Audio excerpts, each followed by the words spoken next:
ਅੱਜ ਦੇ special programme ਪੱਖ ਦੀਆਂ ਖਬਰਾਂ ਵਿੱਚ ਤੁਹਾਡਾ ਬਹੁਤ-ਬਹੁਤ ਸਵਾਗਤ। ਮੈਂ ਦਵਿੰਦਰ ਤੂਰ, ਮੇਰੇ ਨਾਲ ਹਰਪ੍ਰੀਤ ਰੰਧਾਵਾ, ਪਰਮਿੰਦਰ ਸਿੰਘ ਤੇ ਸਿਮਰਨ ਜੁੜ ਰਹੇ ਨੇ ਟੋਰਾਂਟੋ ਤੋਂ। ਤੁਹਾਡਾ ਸਾਰਿਆਂ ਦਾ ਬਹੁਤ-ਬਹੁਤ ਸਵਾਗਤ। ਪਹਿਲਾਂ ਤਾਂ ਧੰਨਵਾਦ ਦਵਿੰਦਰ ਜੀ। ਧੰਨਵਾਦ। ਦੂਜਾ, ਅੱਜ ਅਸੀਂ ਪੱਖ ਦੇ ਮਸਲੇ ਜਾਂ ਪੱਖ ਦੀਆਂ ਖਬਰਾਂ ਤੇ ਗੱਲਬਾਤ ਕਰਾਂਗੇ। ਕੈਨੇਡਾ ਤੋਂ ਸ਼ੁਰੂ ਕਰਾਂਗੇ। ਕੈਨੇਡਾ ਦੇ ਵਿੱਚ ਅੱਜ ਇੱਕ ਵਰਡ ਕਾਫੀ ਇੰਪੋਰਟੈਂਟ ਆ ਰਿਹਾ, ਹਾਲਾਂਕਿ ਇਲੈਕਸ਼ਨ ਕੈਂਪੇਨ ਚੱਲ ਰਿਹਾ, ਪਰ TPP ਟਰਾਂਸ ਪੈਸੀਫਿਕ ਜਿਹੜੀ ਪਾਰਟਨਰਸ਼ਿਪ ਦੀ ਡੀਲ ਹੋ ਰਹੀ ਆ, ਹਾਲਾਂਕਿ ਕੈਨੇਡਾ ਦੇ ਵਿੱਚ ਸਾਰੇ ਜਿਹੜੇ government officials, minister including prime minister ਆਪਣੇ ਫੈਡਰਲ ਇਲੈਕਸ਼ਨ ਦੇ ਕੈਂਪੇਨ ਦੇ ਵਿੱਚ ਬਿਜ਼ੀ ਆ, ਪਰ ਦੂਜੇ ਪਾਸੇ ਕਿਤੇ ਨਾ ਕਿਤੇ ਕਾਫੀ ਇੰਪੋਰਟੈਂਟ ਡੀਲ ਹੋ ਰਹੀ ਆ। 12 ਦੇਸ਼ਾਂ ਦੇ ਮਿਨਿਸਟਰ ਜਿਹੜੇ ਨੇ ਉਹ ਕਿਤੇ ਨਾ ਕਿਤੇ ਹਸਤਾਖਰ ਕਰਨ ਲਈ ਕਾਲੇ ਨੇ ਕਿ ਇਹ ਡੀਲ ਨੂੰ ਕਿਵੇਂ ਨਾ ਕਿਵੇਂ ਉੱਤੇ ਚੜਾਇਆ ਜਾਵੇ। ਕੈਨੇਡਾ ਵੱਲੋਂ ਜਿਹੜੇ ਮਿਨਿਸਟਰ ਨੇ ਐਟ ਫਾਸਟ ਉਹ ਉੱਥੇ ਗਏ ਨੇ ਕਿਉਂਕਿ ਉਹ ਇਲੈਕਸ਼ਨ ਨਹੀਂ ਲੜ ਰਿਹਾ। ਪ੍ਰਾਈਮ ਮਿਨਿਸਟਰ ਦਾ ਕਹਿਣਾ ਕਿ was a conflict of interest, so that's why finance minister ਉੱਥੇ ਨਹੀਂ ਹੈਗੇ ਜਾਂ ਇੰਟਰਨੈਸ਼ਨਲ ਜਿਹੜੇ ਅਫੇਅਰਸ ਦੇ ਮਿਨਿਸਟਰ ਨੇ ਉਹ ਉੱਥੇ ਨਹੀਂ ਹੈਗੇ ਕਿਉਂਕਿ conflict of interest C. You can not represent both side, you can run in the election at the same time you can represent Canada at TPP। ਪਰ ਉਹਨਾਂ ਮੁੱਦਿਆਂ ਬਾਰੇ ਗੱਲ ਕਰਾਂਗੇ ਕਿ ਕਈ ਲੋਕ ਕਹਿ ਰਹੇ ਨੇ ਕਿ ਇਸ ਐਗਰੀਮੈਂਟ 'ਤੇ ਸਾਈਨ ਕਰਨ ਨਾਲ ਕੈਨੇਡਾ ਨੂੰ ਫਾਇਦਾ ਹੋਊਗਾ, ਕਈ ਕਹਿ ਰਹੇ ਨੇ ਕਿ ਨੁਕਸਾਨ ਹੋਊਗਾ। ਪਾਰਲੀਮੈਂਟ ਦੀ ਜਿਸ ਸਿਚੁਏਸ਼ਨ ਦੇਖੀ ਜਾਵੇ ਉੱਥੇ ਫਾਰਮਰਸ, ਡੇਅਰੀ ਫਾਰਮਰਸ ਖਾਸ ਕਰਕੇ ਇੱਕ ਵਿਦਰੋਹ ਦੇ ਵਿੱਚ ਅੱਗੇ ਆਏ ਨੇ, ਕਾਫੀ ਅੰਦੋਲਨ ਦਾ ਨਾਮ ਵੀ ਦੇ ਰਹੇ ਨੇ। ਅਸੀਂ ਅੱਜ ਸਾਰੇ ਜਾਣੇ ਇਸ 'ਤੇ ਡਿਸਕਸ ਕਰਾਂਗੇ ਕਿ TPP 'ਤੇ ਸਾਈਨ ਕਰਨ ਨਾਲ ਕੈਨੇਡਾ ਨੂੰ ਫਾਇਦਾ ਹੋਊਗਾ ਜਾਂ ਨੁਕਸਾਨ। ਸ਼ੁਰੂਆਤ ਕਰਦੇ ਹਾਂ ਪਰਮਿੰਦਰ ਸਿੰਘ ਤੋਂ। ਦਵਿੰਦਰ ਜੀ ਧੰਨਵਾਦ ਬਹੁਤ-ਬਹੁਤ। ਜੇ ਅਸੀਂ ਇਸ ਦੇ ਬਾਰੇ ਡਿਟੇਲ ਦੇ ਵਿੱਚ ਦੇਖੀਏ ਤੇ ਸਾਨੂੰ ਇੱਕ ਚੀਜ਼ ਦਾ ਪਤਾ ਲੱਗਦਾ ਹੈ ਕਿ ਇਹ 12 ਦੇਸ਼ਾਂ ਦੇ ਦਰਮਿਆਨ ਇਹ ਟ੍ਰੇਡ ਐਗਰੀਮੈਂਟ ਜਿਹੜਾ ਹੋਣ ਵਾਲਾ। ਇਸ ਤੋਂ ਪਹਿਲਾਂ ਜੇ ਅਸੀਂ ਨਾਰਥ ਅਮਰੀਕਨ ਇੱਕ ਆਲਰੇਡੀ ਸਾਡਾ ਟ੍ਰੇਡ ਐਗਰੀਮੈਂਟ ਜਿਹੜਾ ਐਗਜ਼ਿਸਟ ਕਰਦਾ ਪਿਆ ਆ ਤੇ ਇਹਦੇ ਵਿੱਚ ਅਸੀਂ ਅਮਰੀਕਾ ਦੇ ਨਾਲ ਔਰ ਹੋਰ ਜਿਹੜੇ ਨਾਰਥ ਅਮਰੀਕਨ ਕੰਟਰੀਜ਼ ਹੈਗੇ ਉਹਨਾਂ ਦੇ ਨਾਲ ਅਸੀਂ ਫ੍ਰੀ ਟ੍ਰੇਡ ਆਲਰੇਡੀ ਕਰਦੇ ਪਏ ਹਾਂ। ਜੇ ਅਸੀਂ ਇਹ TPP ਐਗਰੀਮੈਂਟ ਦੇ ਵਿੱਚ ਅਸੀਂ ਸਾਈਨ ਕਰਦੇ ਹਾਂ, ਆਪਣੀ ਸਹਿਮਤੀ ਜਤਾਉਂਦੇ ਹਾਂ, ਇਹ ਆਲਰੇਡੀ ਅਸੀਂ ਇੱਕ ਚੀਜ਼ ਦੇਖਦੇ ਪਏ ਕਿ 2008 ਤੋਂ ਅਜੇ ਤੱਕ ਇਹ ਜਿਹੜਾ ਫੈਸਲਾ ਹੈਗਾ ਇਹਦੇ ਉੱਤੇ ਕੋਈ ਵੀ ਇੱਕ ਰਾਏ ਨਹੀਂ ਬਣ ਸਕੀ ਹੈਗੀ। ਕਿਉਂ ਨਹੀਂ ਬਣ ਸਕੀ ਹੈਗੀ? ਇਹ ਬਹੁਤ ਜ਼ਿਆਦਾ ਕੰਸਰਨ ਹੈਗੇ ਆ, ਬਹੁਤ ਸਾਰੇ ਇਸ਼ੂਜ਼ ਹੈਗੇ ਆ। ਔਰ ਨਾਲ ਦੀ ਨਾਲ ਇੱਕ ਚੀਜ਼ ਹੋਰ ਜਿਹੜੀ ਲੋਕਾਂ ਦੇ ਮਨ ਦੇ ਵਿੱਚ ਡਾਊਟ ਪੈਦਾ ਕਰ ਰਹੀ ਹੈ ਉਹ ਹੈਗੀ ਆ ਕਿ ਇਸ ਐਗਰੀਮੈਂਟ ਨੂੰ ਲੈ ਕੇ ਕੋਈ ਵੀ ਟਰਾਂਸਪੇਰੈਂਸੀ ਨਹੀਂ ਹੈਗੀ। ਪਿੱਛੇ ਜੇ ਤੁਹਾਨੂੰ ਯਾਦ ਹੋਣਾ ਆ ਇਹਨੂੰ ਲੈ ਕੇ ਵਿਕੀਲੀਕਸ ਜਿਹੜੇ ਜੋ ਡਾਕੂਮੈਂਟਸ ਲੀਕ ਹੋਏ ਸੀਗੇ ਉਸ ਟਾਈਮ ਦੇ ਉੱਤੇ ਕੁਝ ਡਾਕੂਮੈਂਟ ਬਾਹਰ ਆਏ ਸੀਗੇ TPP ਜਿਹੜਾ ਸਮਝੌਤਾ ਸੀਗਾ ਇਸ ਨੂੰ ਲੈ ਕੇ। ਸੋ ਕੁਐਸਚਨ ਮਾਰਕ ਤੇ ਕੁਐਸਚਨ ਮਾਰਕਸ ਜਿਹੜੇ ਆ ਮੈਂ ਜੋ ਕੁਝ ਵੀ ਅਜੇ ਤੱਕ ਸਾਹਮਣੇ ਆਇਆ ਉਹਨਾਂ ਨੂੰ ਮੱਦੇਨਜ਼ਰ ਰੱਖਦੇ ਹੋਏ ਮੈਂ ਇਸ ਚੀਜ਼ ਦੀ ਸਪੋਰਟ ਨਹੀਂ ਕਰਦਾ ਪਿਆ। ਹਾਂਜੀ ਸਿਮਰਨ ਜੀ। ਜੀ ਮੈਂ ਇਹ ਕਹਿਣਾ ਚਾਹੁੰਦੀ ਹਾਂ ਕਿ ਸਭ ਤੋਂ ਪਹਿਲਾਂ ਆਪਾਂ ਨੂੰ ਇਹ ਚੀਜ਼ ਜਾਣਨੀ ਚਾਹੀਦੀ ਹੈ ਕਿ ਜਿਹੜਾ TPP ਐਗਰੀਮੈਂਟ ਆ ਉਹਦਾ ਮਕਸਦ ਕੀ ਆ, ਉਹ ਕਿਉਂ ਹੋਣਾ ਚਾਹੁੰਦੇ ਆ। ਪਹਿਲੀ ਗੱਲ ਜਿਹੜਾ ਕਿ ਜਿਵੇਂ ਕਿ ਪਰਮਿੰਦਰ ਜੀ ਨੇ ਦੱਸਿਆ ਕਿ ਇਹ 12 ਦੇਸ਼ਾਂ ਵਿਚਕਾਰ ਹੋਣਾ, ਇਹਦੇ ਨਾਲ ਫਾਇਦਾ ਆਪਣਾ ਨੂੰ ਇਹ ਹੋਊਗਾ ਕਿ ਜਦੋਂ ਆਪਾਂ ਕੁਝ ਮਿਲ ਕੇ ਕੰਮ ਕਰਦੇ ਹਾਂ ਤੇ ਜਿਹੜੀ ਕੰਟਰੀ ਦੀ ਇਕਨੋਮਿਕ ਗਰੋਥ ਆ, ਜਿਹੜੇ ਕੰਟਰੀ ਦੀ ਮੰਨ ਲਓ ਤੁਸੀਂ ਜਿਹੜੀ ਹੋਰ ਇਨੋਵੇਸ਼ਨ ਆ ਉਹਨੂੰ ਸਹਾਇਤਾ ਮਿਲੂਗੀ। ਕੰਟਰੀ ਦੇ ਨਾਲ ਨਾਲ ਜਿਹੜੇ ਜੌਬ ਸੈਕਟਰ ਆ ਉਹਦੇ 'ਚ ਵੀ ਜਦੋਂ TPP ਐਗਰੀਮੈਂਟ ਕਰਦੇ ਆ ਤੇ ਉਹਨੂੰ ਸਹਾਇਤਾ ਮਿਲੂਗੀ। ਉਹਦੇ 'ਚ ਜਿਹੜਾ ਆਪਣੀ ਕੰਟਰੀ ਗਰੋ ਹੋਊਗੀ ਆਪਾਂ ਨੂੰ ਉਹਨੂੰ ਵਧਣ ਦੇ ਮੌਕੇ ਮਿਲੂਗੇ, ਨਾਲ ਹੀ ਲੋਕਾਂ ਨੂੰ ਵਧਣ ਦੇ ਵੀ ਮੌਕੇ ਮਿਲੂਗੇ। ਸੋ ਯੂ ਸਪੋਰਟ ਦਿਸ ਔਰ ਨਾਟ? ਮੈਂ ਸਪੋਰਟ ਕਰਦੀ ਹਾਂ ਕਿ TPP ਐਗਰੀਮੈਂਟ ਸਾਈਨ ਹੋਣਾ ਚਾਹੀਦਾ ਆ ਤਾਂ ਕਿ ਆਪਣੀ ਕੰਟਰੀ ਨੂੰ ਵਧਣ ਦਾ ਮੌਕਾ ਮਿਲੇ ਤੇ ਨਾਲ ਜੋ ਕਿ ਆਪਣੀ ਇੰਟਰਨੈਸ਼ਨਲ ਮਾਰਕੀਟ ਆ ਉਹਦੇ 'ਚ ਵੀ ਆਪਾਂ ਨੂੰ ਵਧਣ ਦਾ ਮੌਕਾ ਮਿਲੇਗਾ, ਜੋ ਕਿ ਅੱਗੇ ਜਾ ਕੇ ਆਪਣੇ ਲੋਕਾਂ ਲਈ, ਆਪਣੇ ਕੰਜ਼ਿਊਮਰਸ ਲਈ, ਸਾਰਿਆਂ ਲਈ ਫਾਇਦੇਮੰਦ ਸਾਬਿਤ ਹੋਊਗਾ। ਹਾਂਜੀ ਹਰਪ੍ਰੀਤ ਜੀ। ਦਵਿੰਦਰ, ਜਿੱਦਾਂ ਤੁਸੀਂ ਆਖਿਆ ਕਿ 12 ਕੰਟਰੀ ਨੇ, Canada, United State, Mexico, Australia, Japan, New Zealand, Malaysia, Singapore, Vietnam, Chile, Peru ਤੇ ਬਰੂਨਈ। ਇਹ 'ਚੋਂ ਕੁਝ ਕੰਟਰੀਜ਼ ਦੇ ਨਾਲ ਤੇ ਕੈਨੇਡਾ ਦੇ ਆਲਰੇਡੀ ਫ੍ਰੀ ਟ੍ਰੇਡ ਐਗਰੀਮੈਂਟ ਹੈਗੇ ਨੇ। ਹੁਣ ਜੇ ਆਪਾਂ ਟੈਕਨੀਕਲੀ ਵੇਖਿਆ ਜਾਵੇ ਕਿ ਇਹ ਜਿਹੜਾ ਐਗਰੀਮੈਂਟ ਆ ਇਹ ਕਿਉਂ ਕਰ ਰਿਹਾ ਹੈ, ਇਹਨੂੰ USA ਬੇਸਿਕਲੀ ਫੋਰਸ ਕਰ ਰਿਹਾ ਜਾਂ USA ਇਹਨੂੰ ਲੀਡ ਕਰ ਰਿਹਾ ਕਹਿ ਸਕਦੇ ਹਾਂ ਆਪਾਂ। ਬੇਸਿਕਲੀ USA ਚਾਈਨਾ ਨੂੰ ਹਿੱਟ ਕਰਨਾ ਚਾਹੁੰਦਾ ਜਾਂ ਚਾਈਨਾ ਨੂੰ ਸਫਰ ਕਰਨਾ ਚਾਹੁੰਦਾ ਵਾ। ਕੈਨੇਡਾ ਦਾ ਇਹਦੇ ਵਿੱਚ ਫਾਇਦਾ ਵੀ ਹੈਗਾ ਵਾ, ਨੁਕਸਾਨ ਵੀ ਹੈਗਾ ਵਾ। ਇਟਸ ਕਿ how you look into it. ਜਿਹੜੇ ਡੇਅਰੀ ਫਾਰਮਰਸ ਨੇ ਉਹ ਆਪਣੀ ਸਿਕਿਉਰਿਟੀ ਚਾਹੁੰਦੇ ਨੇ, ਉਹਦੇ ਕਰਕੇ ਉਹਦਾ ਅਪੋਜ਼ ਕਰ ਰਹੇ ਨੇ। ਪਰ ਸੇਮ ਟਾਈਮ ਤੇ ਜਿਹੜੇ ਆਟੋ ਸੈਕਟਰ ਵਾਲੇ ਨੇ, ਕੁਝ ਆਟੋ ਸੈਕਟਰ ਵਾਲੇ ਅਪੋਜ਼ ਕਰ ਰਹੇ ਨੇ। ਪਰ ਕੁਝ ਕੰਪਨੀਜ਼ ਜਿੱਦਾਂ ਕਿ ਸਿਮਰਨ ਜੀ ਨੇ ਆਖਿਆ ਕਿ ਉਹ ਇਹਦਾ ਸਵਾਗਤ ਕਰ ਰਹੀਆਂ ਨੇ ਕਿਉਂਕਿ ਉਹ ਜੌਬ ਕ੍ਰੀਏਟ ਹੋ ਰਹੀਆਂ ਨੇ। Well, do you support it or not? I will support it. So you think Canada should sign it? I think ਇੱਥੇ ਗੱਲ ਇਹ ਤੇ ਜਿਹੜੇ ਆਪਾਂ ਕਹਿ ਰਹੇ ਹਾਂ ਕੈਨੇਡਾ ਸ਼ੁੱਡ ਸਾਈਨ ਇਟ ਔਰ ਨਾਟ ਅਮਰੀਕਾ ਕੈਨੇਡਾ ਨੂੰ ਸਾਈਨ ਤੇ ਕਰਨਾ ਹੀ ਪੈਣਾ ਕਿਉਂਕਿ ਜਦੋਂ ਯੂਐਸਏ ਜਦੋਂ ਆਪਾਂ ਯੂਐਸਏ ਦੇ ਨਾਲ ਰਹਿੰਦੇ ਆ ਦਵਿੰਦਰ ਜੀ ਆਈ ਡੋਨਟ ਥਿੰਕ ਆਪਾਂ ਇੱਕ ਸੁਪਰ ਨੈਚੁਰਲ ਦੇ ਨਾਲ ਸੁਪਰ ਪਾਵਰ ਦੇ ਨਾਲ ਰਹਿ ਕੇ ਤੁਹਾਡਾ ਕਹਿਣਾ ਕਿ ਜੇ ਯੂਐਸਏ ਦੇ ਨਾਲ ਰਹਿੰਦੇ ਆ ਤਾਂ ਕੈਨੇਡਾ ਨੂੰ ਅੱਖਾਂ ਬੰਦ ਕਰਕੇ ਸਾਈਨ ਕਰ ਦੇਣਾ ਚਾਹੀਦਾ ਨਹੀਂ ਅੱਖਾਂ ਬੰਦ ਕਰਕੇ ਨਹੀਂ ਨੈਗੋਸ਼ੀਏਟ ਕਰੋ ਪਰ what room they have to negotiate? Your prime minister is not even going there. Prime minister not even giving a view ਕੋਈ ਦੇ ਰਿਹਾ ਪਰ ਕੀ ਇਸ ਨੂੰ ਇਲੈਕਸ਼ਨ ਮੁੱਦਾ ਬਣਾ ਕੇ ਸਟੀਵਨ ਹਾਰਪਰ ਜਿਵੇਂ ਬਾਹਰੋਂ ਦੇਖ ਰਹੇ ਨੇ ਕਿ ਉਸੇ ਗੱਲ ਤੇ ਕਿ ਓਬਾਮਾ ਜੀ ਚਾਹੁੰਦੇ ਨੇ ਕਿ ਸਟੀਵਨ ਹਾਰਪਰ ਸਾਈਨ ਕਰ ਦੇਣ ਕੈਨੇਡਾ ਨੂੰ ਸਾਈਨ ਕਰ ਦੇਣਾ ਚਾਹੀਦਾ ਹਰਪ੍ਰੀਤ ਜੀ ਤੁਮਿੰਦਰ ਜੀ you should negotiate but he's not let's say no but Canada should negotiate मैं PM ਦੀ ਤੇ ਗੱਲ ਹੀ ਨਹੀਂ ਕਰ ਰਿਹਾ ਜੋ ਵੀ ਕੈਨੇਡਾ ਨੂੰ ਰਿਪਰੈਜ਼ੈਂਟ ਕਰ ਰਿਹਾ they should negotiate try to secure more ਜੋ ਵੀ ਤੁਸੀਂ ਸਿਕਿਉਰ ਕਰ ਸਕਦੇ ਹੋ but at the end of the day I think Canada have to sign it or Canada will sign it but why you support it if you think Canada is under a pressure from United States? ਦੇਖੋ ਜਦੋਂ ਤੁਸੀਂ United state ਦੀ ਗੱਲ ਕਰ ਰਹੇ ਹੋ ਆਪਾਂ United state ਦੇ ਨਾਲ ਰਹਿੰਦੇ ਆ ਆਈ ਡੋਨਟ ਥਿੰਕ ਆਪਾਂ ਸੁਪਰ ਪਾਵਰ ਦੇ ਅਗੇਂਸਟ ਜਾ ਸਕਦੇ ਆ we have to go with a United State ਤੁਸੀਂ ਜੋ ਆਪਣਾ ਨੈਗੋਸ਼ੀਏਟ ਕਰ ਸਕਦੇ ਹੋ ਜਿੰਨਾ ਬੈਨੀਫਿਟ ਲੈ ਸਕਦੇ ਜੋ ਉਹਨਾਂ ਲੈ ਲਓ ਠੀਕ ਹੈ ਕੁਝ ਇੰਡਸਟਰੀਜ਼ ਜਿੱਦਾਂ ਹੁਣ ਆਪਾਂ ਡੇਰੀ ਇੰਡਸਟਰੀ ਦੀ ਗੱਲ ਕਰ ਲਈਏ ਫਾਰਮਰਸ ਦੀ ਗੱਲ ਕਰ ਲਈਏ ਬੇਸਿਕਲੀ ਫਾਰਮਰਸ ਤਾਂ ਅਪੋਜ਼ ਕਰ ਰਹੇ ਨੇ ਕਿਉਂਕਿ ਉਹਨਾਂ ਨੂੰ ਲੱਗਿਆ ਕਿ ਯੂਐਸ ਤੋਂ no we will look into the facts but you are telling me ਕਿ ਕਿਉਂਕਿ ਅਮਰੀਕਾ ਕਹਿ ਰਿਹਾ ਇਸ ਲਈ ਸਾਈਨ ਕਰ ਦੇਣਾ ਚਾਹੀਦਾ Parminder Singh ji are you satisfied with Harpreet ਸਾਹਿਬ ਬਿਲਕੁਲ 1% ਵੀ ਨਹੀਂ ਦਵਿੰਦਰ ਜੀ ਇਸ ਮਾਮਲੇ ਨੂੰ ਲੈ ਕੇ ਅਗਰ ਅਮਰੀਕਾ ਕਰਦਾ ਪਿਆ ਇਹਦਾ ਮਤਲਬ ਇਹ ਤਾਂ ਨਹੀਂ ਅਮਰੀਕਾ ਖੁਦ ਛਾਲ ਮਾਰੂਗਾ ਅਸੀਂ ਵੀ ਖੁਦ ਛਾਲ ਮਾਰਾਂਗੇ ਇਦਾਂ ਨਹੀਂ ਹੈਗਾ ਪਰਮਿੰਦਰ ਸਿੰਘ ਜੀ ਮੈਂ ਇੱਕ ਮਿੰਟ ਆਖਿਆ ਅਮਰੀਕਾ ਸਾਈਨ ਕਰਦਾ ਪਿਆ ਤਾਂ ਸਾਈਨ ਕਰ ਦੇਣਾ ਚਾਹੀਦਾ ਅਮਰੀਕਾ ਸਾਨੂੰ ਕਹਿ ਰਿਹਾ ਸਾਨੂੰ ਸਾਈਨ ਕਰਨ ਨੂੰ ਨਹੀਂ ਤੁਹਾਡੇ ਕਹਿਣ ਦਾ ਮਤਲਬ ਇਹੀ ਆ ਕਿ ਅਮਰੀਕਾ ਸਾਨੂੰ ਕਹਿ ਰਿਹਾ ਸਾਈਨ ਕਰਨ ਨੂੰ ਜਾਂ ਅਮਰੀਕਾ ਉਧਰ ਜਾ ਰਿਹਾ ਤਾਂ ਸਾਨੂੰ ਵੀ ਜਾਣਾ ਚਾਹੀਦਾ ਇਦਾਂ ਨਹੀਂ ਹੈਗਾ Canada should have their own view. Do you think Canada should have his or her? Do you think ਤੁਸੀਂ USA ਦੇ ਅਗੇਂਸਟ ਜਾ ਸਕਦੇ ਹੋ? It's against ਜਾਣ ਵਾਲੀ ਕਿਹੜੀ ਗੱਲ ਆ?